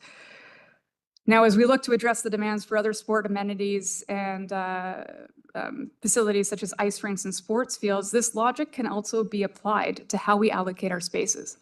By enforcing an allocation based on percentage of Penticton residents registered with the user groups, we will see a reduction in demand for our amenities, which may result in being able to provide the service with the facilities available and not actually having to add to that supply.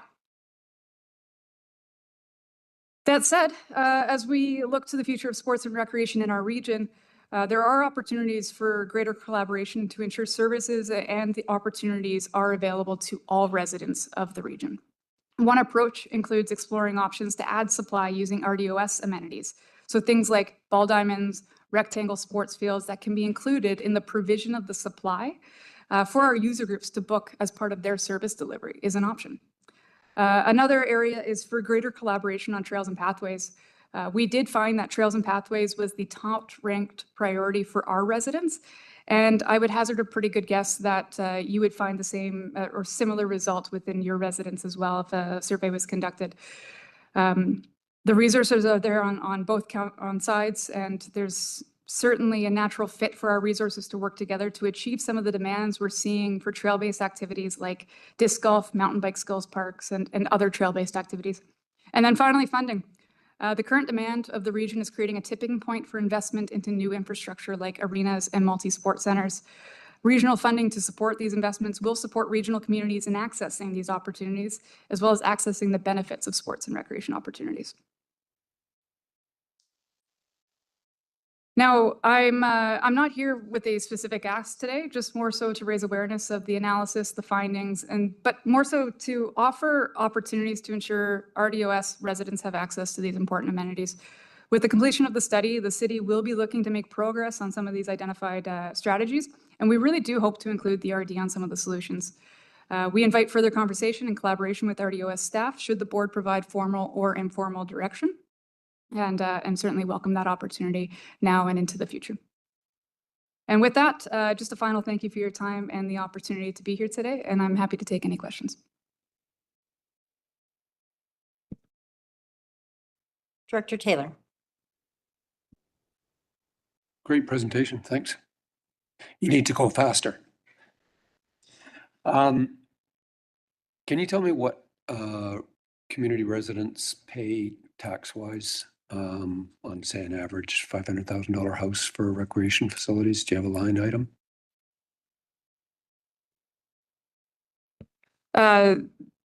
Through the chair, you're looking for just a specific, what on an average assessment value for the recreation services? I don't have that number, but I can certainly follow up with that. And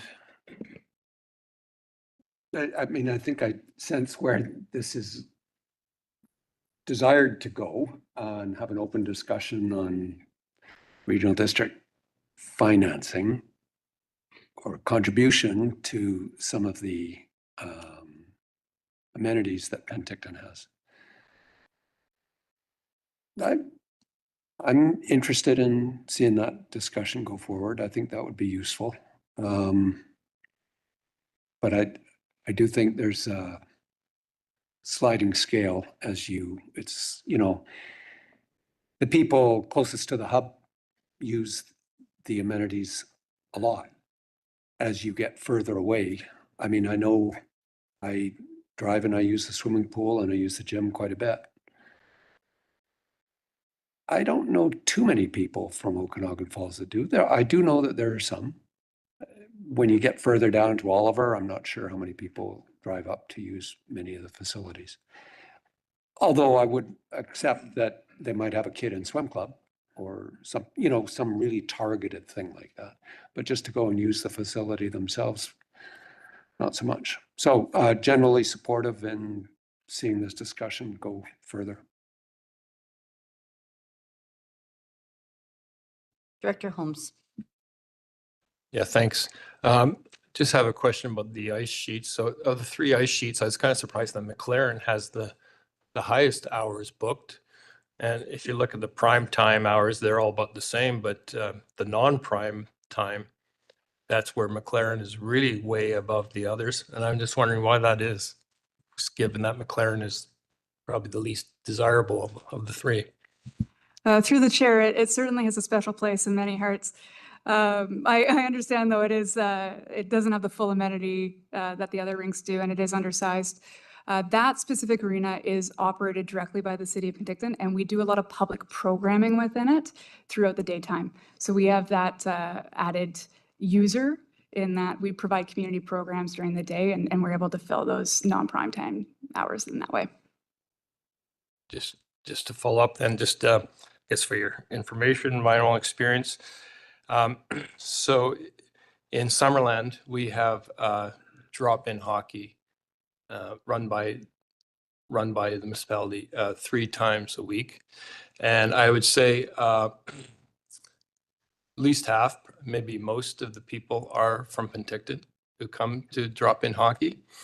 And I play myself quite often, so they talk to me, and they complain.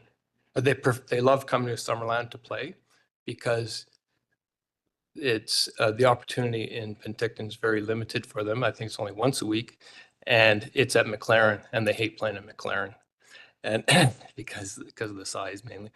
So it's a very popular program in Summerland, and we don't really want to employ a resident priority registration system, but it is very highly oversubscribed. So I guess my point is it kind of works both ways. So. Director Frederico. Thank you, through Chair. I have a question and then a follow-up on that. So with the new proposed private arenas that are coming in, how will that impact or help with this ice shortfall? Absolutely. Through the chair to Director Federico. So that we're in preliminary discussions with that private developer and ultimately indications right now is that there would be potentially city involvement in that project as well. At the end of the day, for any of these strategies, there's recommendations on the supply, but these can be achieved through private entity, public-private partnership. There's not really a prescribed way to achieve the objective. We just know what the objective is to meet the demands that we've identified. Things like squash courts were previously provided by a private entity, and that no longer occurs in the City of Penticton. We haven't seen that as a demand that we need to pick up, but we would certainly monitor that. So there's a combination of how this is provided, and it can look different for each amenity. Thank you for that. And so I see the validity of bringing this forward and that our, RD residents do use the amenities, excuse me, in town. I know my son plays hockey and we're looking at almost $1,300 in fees this year for him to play. So for some families that's, can be fairly unattainable. And so you start to add more because you live out of town, just because that happens to be where your parents live, now we may start to see, not that my child necessarily would, he's only 12, but if they're older and you have your U15, U18, you have some of the older kids who now can't afford to play, and they're now, potentially out on the street doing nefarious things because they're not in an organized sport because their parents happen to live outside of town or outside of the city, and now they're going to be penalized for that. So I, sitting in a local government role, understand the infrastructure and the costs and the needs for that, and looking to your neighbors to help with that. But then it's also looking at who you're servicing broadly and what impacts that's going to have on everyone. And to Jim's one region working together, perhaps it's a discussion then to be looking at maybe more of a regional needs assessment. All of our communities, Summerland just went through a referendum. They're trying to get a pool and a community center. Oliver and Osoyoos have put in grant funding to try and get one. Princeton's trying to build one. The Similkameen has one that needs, some extra attention. So it's not that the only facilities are located in Penticton. There are other municipalities, and we're all trying really hard. And this is really expensive infrastructure that everybody wants. It's a key thing that brings people here. So I don't think that this falls on deaf ears and that funding is needed for this, but is this then maybe a discussion to be more regional? So the other thing I'll add in there is that sometimes other decisions that are made that's going to impact us is, so I'll lean back to hockey because that's what I'm familiar with right now, but our broader regional governing body, Omaha, has decided now that for rep teams, our catchment area is Penticton to Princeton. So the South Okanagan's now losing their rep teams. They're all being told they have to come play in Penticton because they're not allowed to have teams out there. And so the way that minor hockey is adjusting to that is that the rep team for Tier 4 would end up playing out of Oliver and Osoyoos. So if any of our Penticton kids make that tier team, they now have to drive to Oliver and Osoyoos to play. So this isn't a decision that Penticton Minor Hockey made. This is a broader, bigger governing organization that made that decision for us. So we really do need to start looking at some of this, like who has what infrastructure, how are we moving around, and really what other governing agencies are making some of these decisions. Thank you. Very good points. Director Gilbert? Yeah, thank you. Through the chair, I kind of want to add on to that too. I think like my perspective of this is that, when Summerland, for example, went with the community center, like I really would have appreciated maybe Summerland coming to the regional district and looking at how we can help fund that, because it's about, making sure that our infrastructure, throughout the whole region is being dispersed evenly as well, right? Having Summerland have a robust and, community center allows, it takes pressure off of our community center too, right? And we're also helping out our neighbors as well. And I think that's where ultimately I would love to start seeing this go, is that, if we have communities that need these infrastructures and they're applying for grants, like, yeah, and how can, Penticton help through the regional district as well? Because it's going to benefit us as well, the city, and also benefit the communities around, the whole regional district. Director Gettins, please.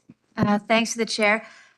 Sort of a similar question around the taxing and how much houses pay for recreation in Penticton. I am curious to know how the casino fits into subsidizing any of these kind of facilities. I don't have that information, and maybe the answer is not at all, but I am curious about that, if you wouldn't mind. I don't expect you to have that answer, but if you wouldn't mind following up on that, that would be great. Through the chair, I can certainly follow up with you on that. To the CAO. Just to remind the board, it's not as simple as saying, yes, I'll pay, or no, I won't. If something like this comes up and the board decides to pay, then the service establishment bylaw has to be set up. And then with the service establishment bylaw, you then have to have public assent. And with that is who pays. So it was earlier brought up that the farther out you go, the less the participation you get. Let's use Area H, for instance. How many, maybe with so little of a percentage, it's not even mentioned, do they pay? So it wouldn't be all 9 electoral areas that would have to pay. So it's also something in in this study, that one region working together, I would recommend that we take what Penticton did if the board is actually serious about considering it and adding our amenities, our facilities. And it may drop the need for Penticton, for instance. So was that taken into account? Was the regional district's facilities taken into account when your study was done? Yes, through the chair to Mr. Zavino. So we didn't consider what amenities were available in the RDOS, and that's actually one of the reasons why I'm here today, is because that was my first collaboration opportunity. Is what amenities do you have available that we can add to that supply? Right now, our ball teams may not be accessing fields in OK Falls, and is that an opportunity that we can actually direct them to pick up some space there? And just how do we build that greater capacity for these organizations that are serving our communities through the amenities that do exist? So we certainly want to have that conversation. I mentioned cricket earlier. That is something that we've been asked for, and I can happily point to you to say that we actually do have a cricket pitch in the region. Because that's not something that we can supply, nor do we currently have the land to supply that. But it's a unique amenity that we have seen a demand for, and as a region, we can solve that. Director Roberts. Yeah, thank you. And follow up on that through the chair. I've done a lot of discussions of friends, of course, within hockey and a fellow that coaches lacrosse. And, you know, as we look at what kinds of multi-purpose things around our outdoor ice rink in Karamias, an area, you know, I've said before, you know, reach out and you want to come do lacrosse out our way. We have ball diamonds, right? And we do have a squash court for those that play squash, just so you know, and a racquetball court. So yeah, there are amenities, and those are things that, you know, we struggle to keep fresh, and also reaching out to different groups and saying, hey, you know, because there are teams that just love the fact of coming out to our neck of the woods and playing hockey under the stars. So, you know, there are different ways for us to move forward, and look forward to the continued discussion. Thank you. Any more questions? Okay, no more questions. Thank you very much for the presentation. Look for a motion to end this meeting. First, second, all in favor? Thank you. Back to the chair, please. Thank you, Director Monteith. We will move straight into the Corporate Services Committee. We have a proposed agenda, looking for a motion to approve that. Moved, seconded. All those in favor? Thank you. Any opposed? That motion carries.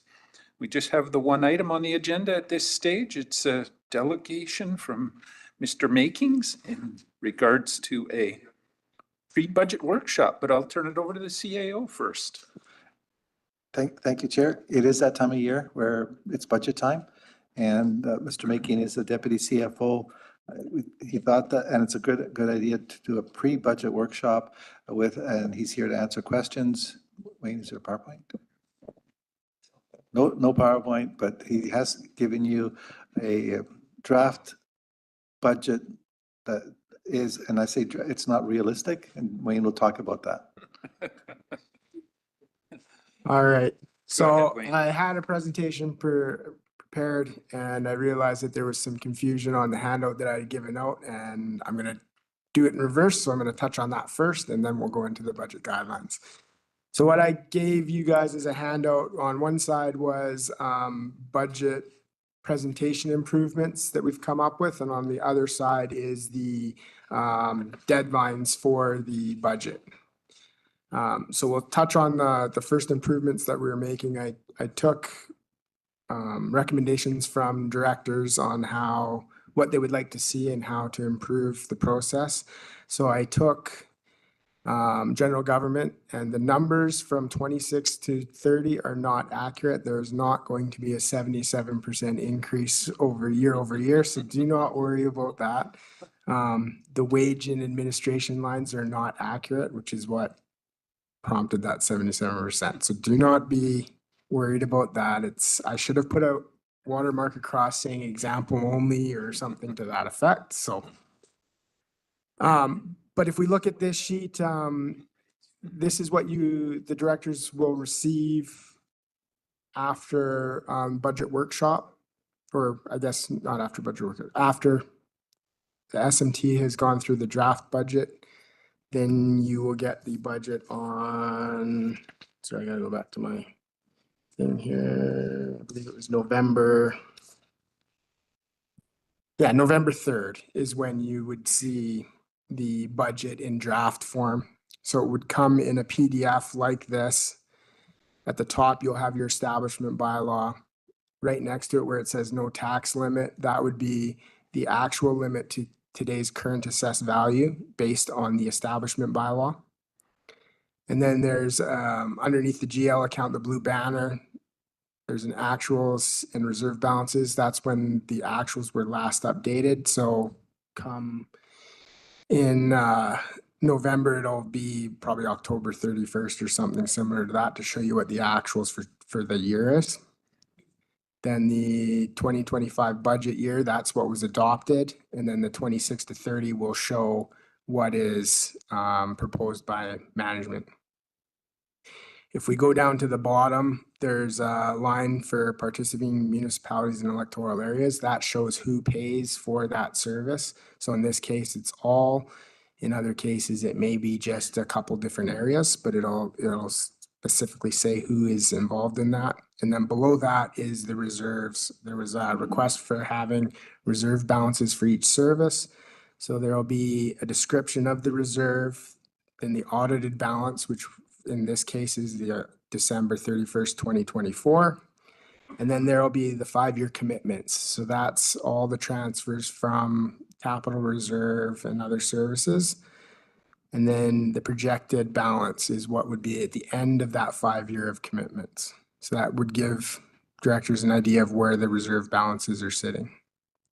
So that's kind of some improvements that we've made, and I'm always open to suggestions on how to make things better for presentation purposes.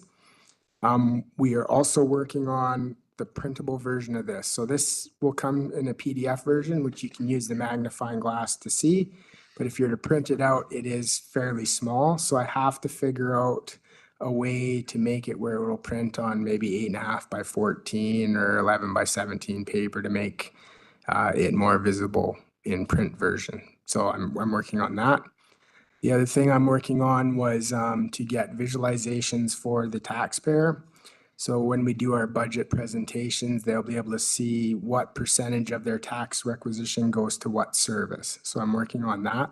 I'm hoping to have that for this 2026 budget season, but we will see with what happens with OK Falls and Area D if we have time for that. So the other thing I wanted to mention was we're going to budget Area D as status quo right now, but we will be able to pivot when we receive the letters patent. So currently everything's going to be status quo, but again, once the letters patent, then we'll figure out how we have to split everything up. Okay, so having said that, hopefully I quelled some fears, but we'll go to the budget guideline package.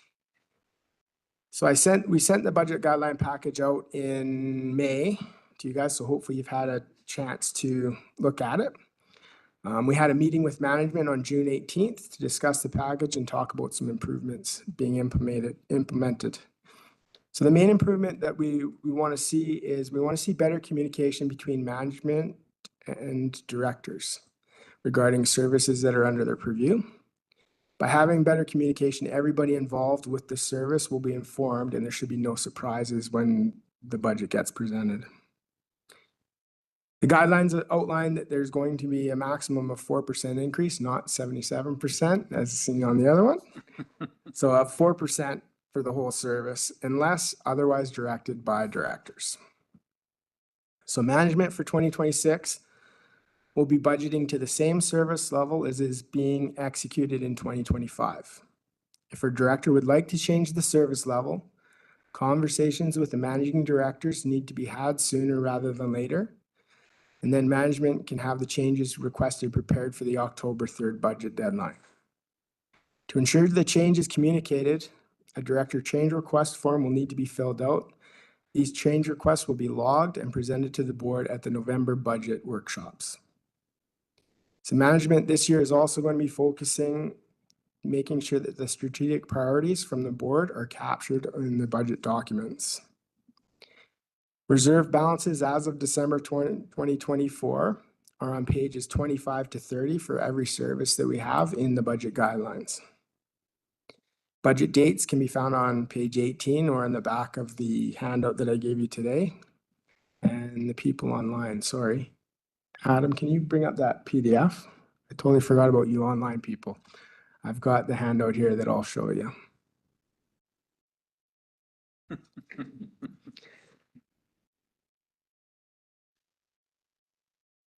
Got ahead of myself. Sorry, online people. So this one here is the budget document that had that 77% increase that your fellow directors saw and you guys didn't. And where's the, there you go. And here's the, oh.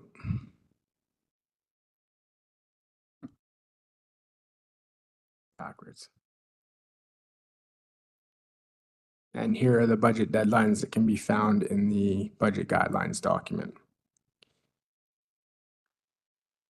Okay, an important piece of the guidelines which often gets overlooked is that no non-material changes will be accepted after first reading. So what that means is that adjustments that do not have a significant impact on tax requisition will not be accepted. So I'll give you an example. So for street lighting services, the value of that service is fairly low, and a $500 change to that service will make it be a 50% increase. But that $500, when it's spread out over the tax requisition, is pennies on the dollar for how much people pay for the tax requisition. So in that case, that $500 change would not be accepted. So it's important from November 3rd to December 18th that changes directors would like to see need to be communicated to management so that finance can capture it before the first reading. So the hope is that with improved communication between management and the directors, there will be less changes needed after October 3rd.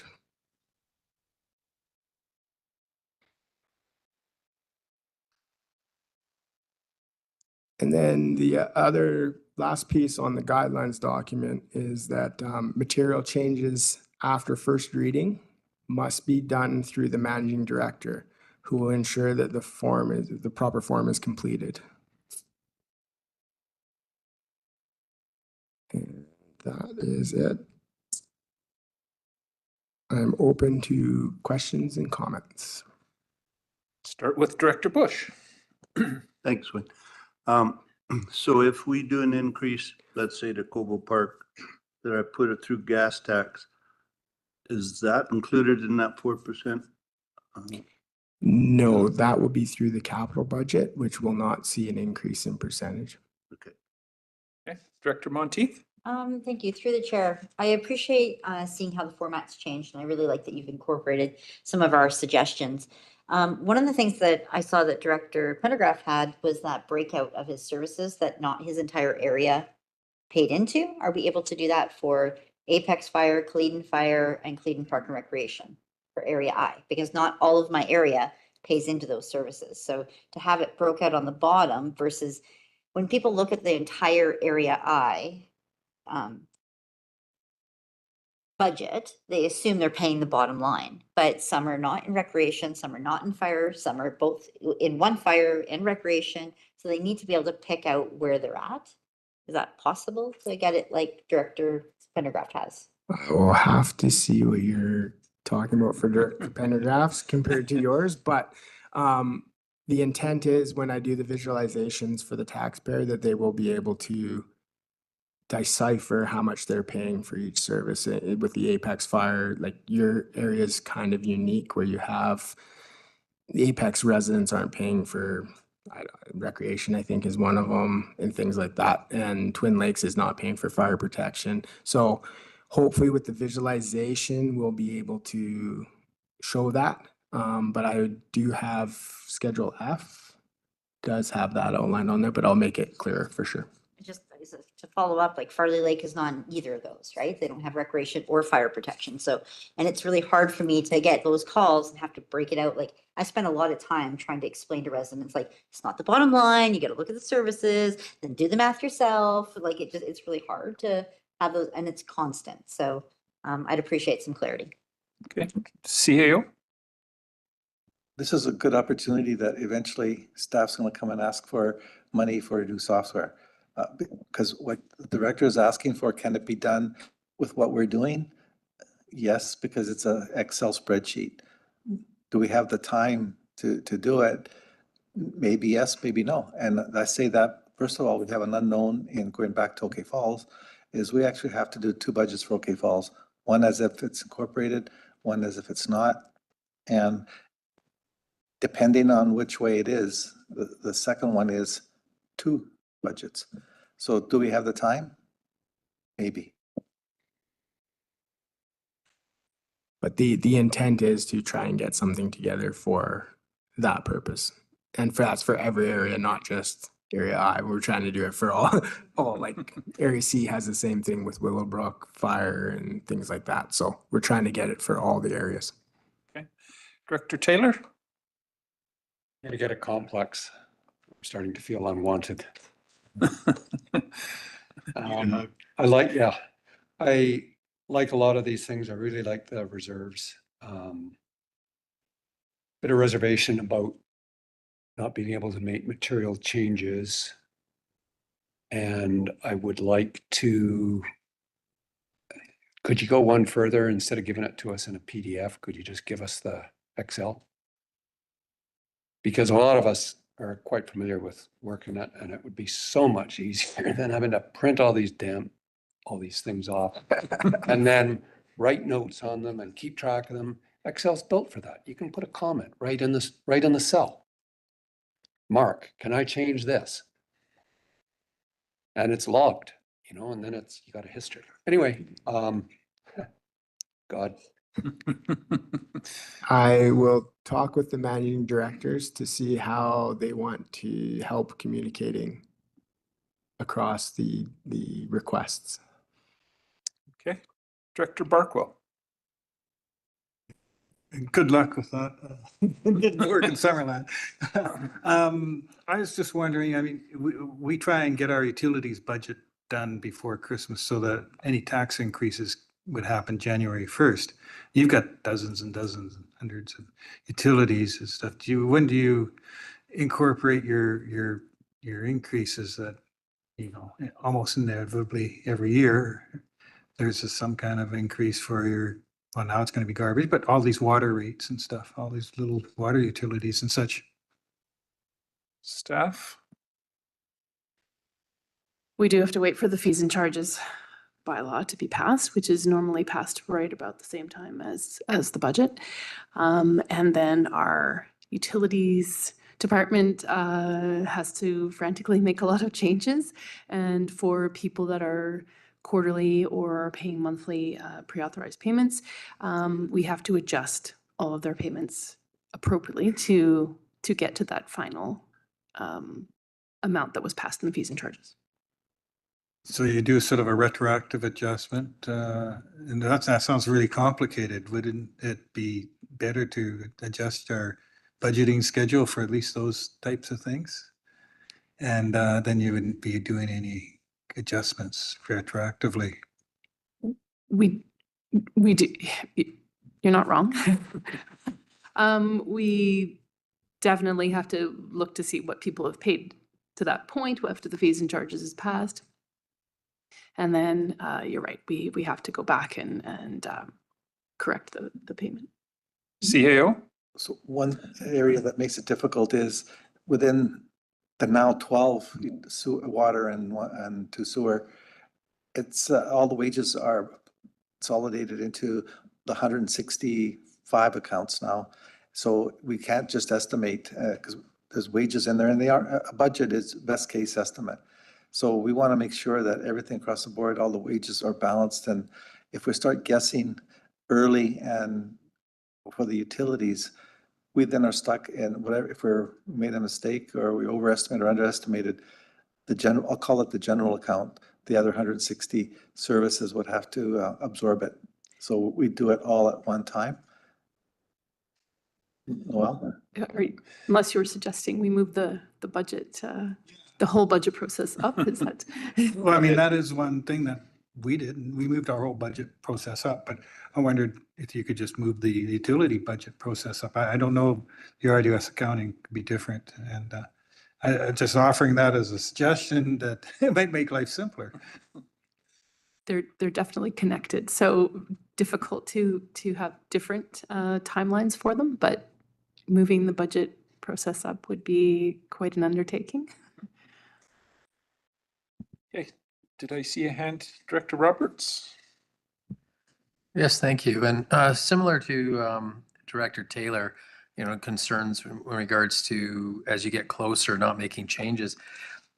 I'm assuming then that through this process, there's a hope that the bottom line will be known more specifically, because what is usually the challenge is, we're going on a hope and a prayer, and you think everything looks really good, but the invoices from last year aren't done, money hasn't come in, hasn't gone out, and then all of a sudden the new actuals kind of pop up, and it's like, well, I didn't account for that, or I need to increase here or decrease there. How will this new process assist in that? Because that's usually where I end up needing to make changes. Well, and this isn't really a new system.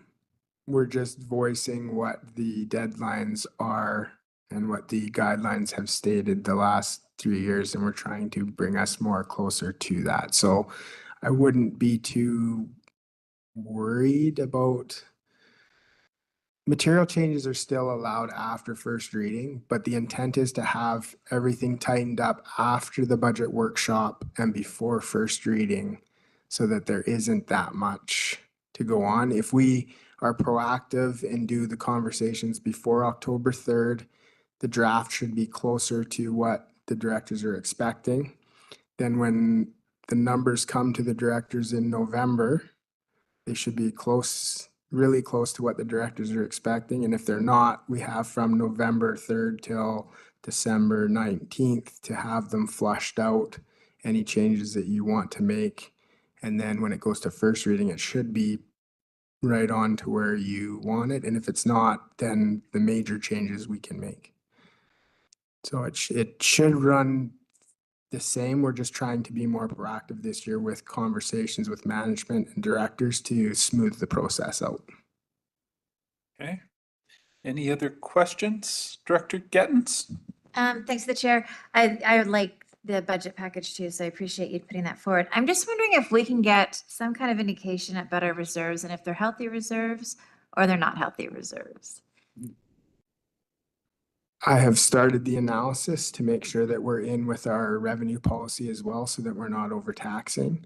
I've also been looking into the fleet to make sure that we're having enough in the vehicle replacement reserve to handle our fleet in the whole range from fire departments to recreation.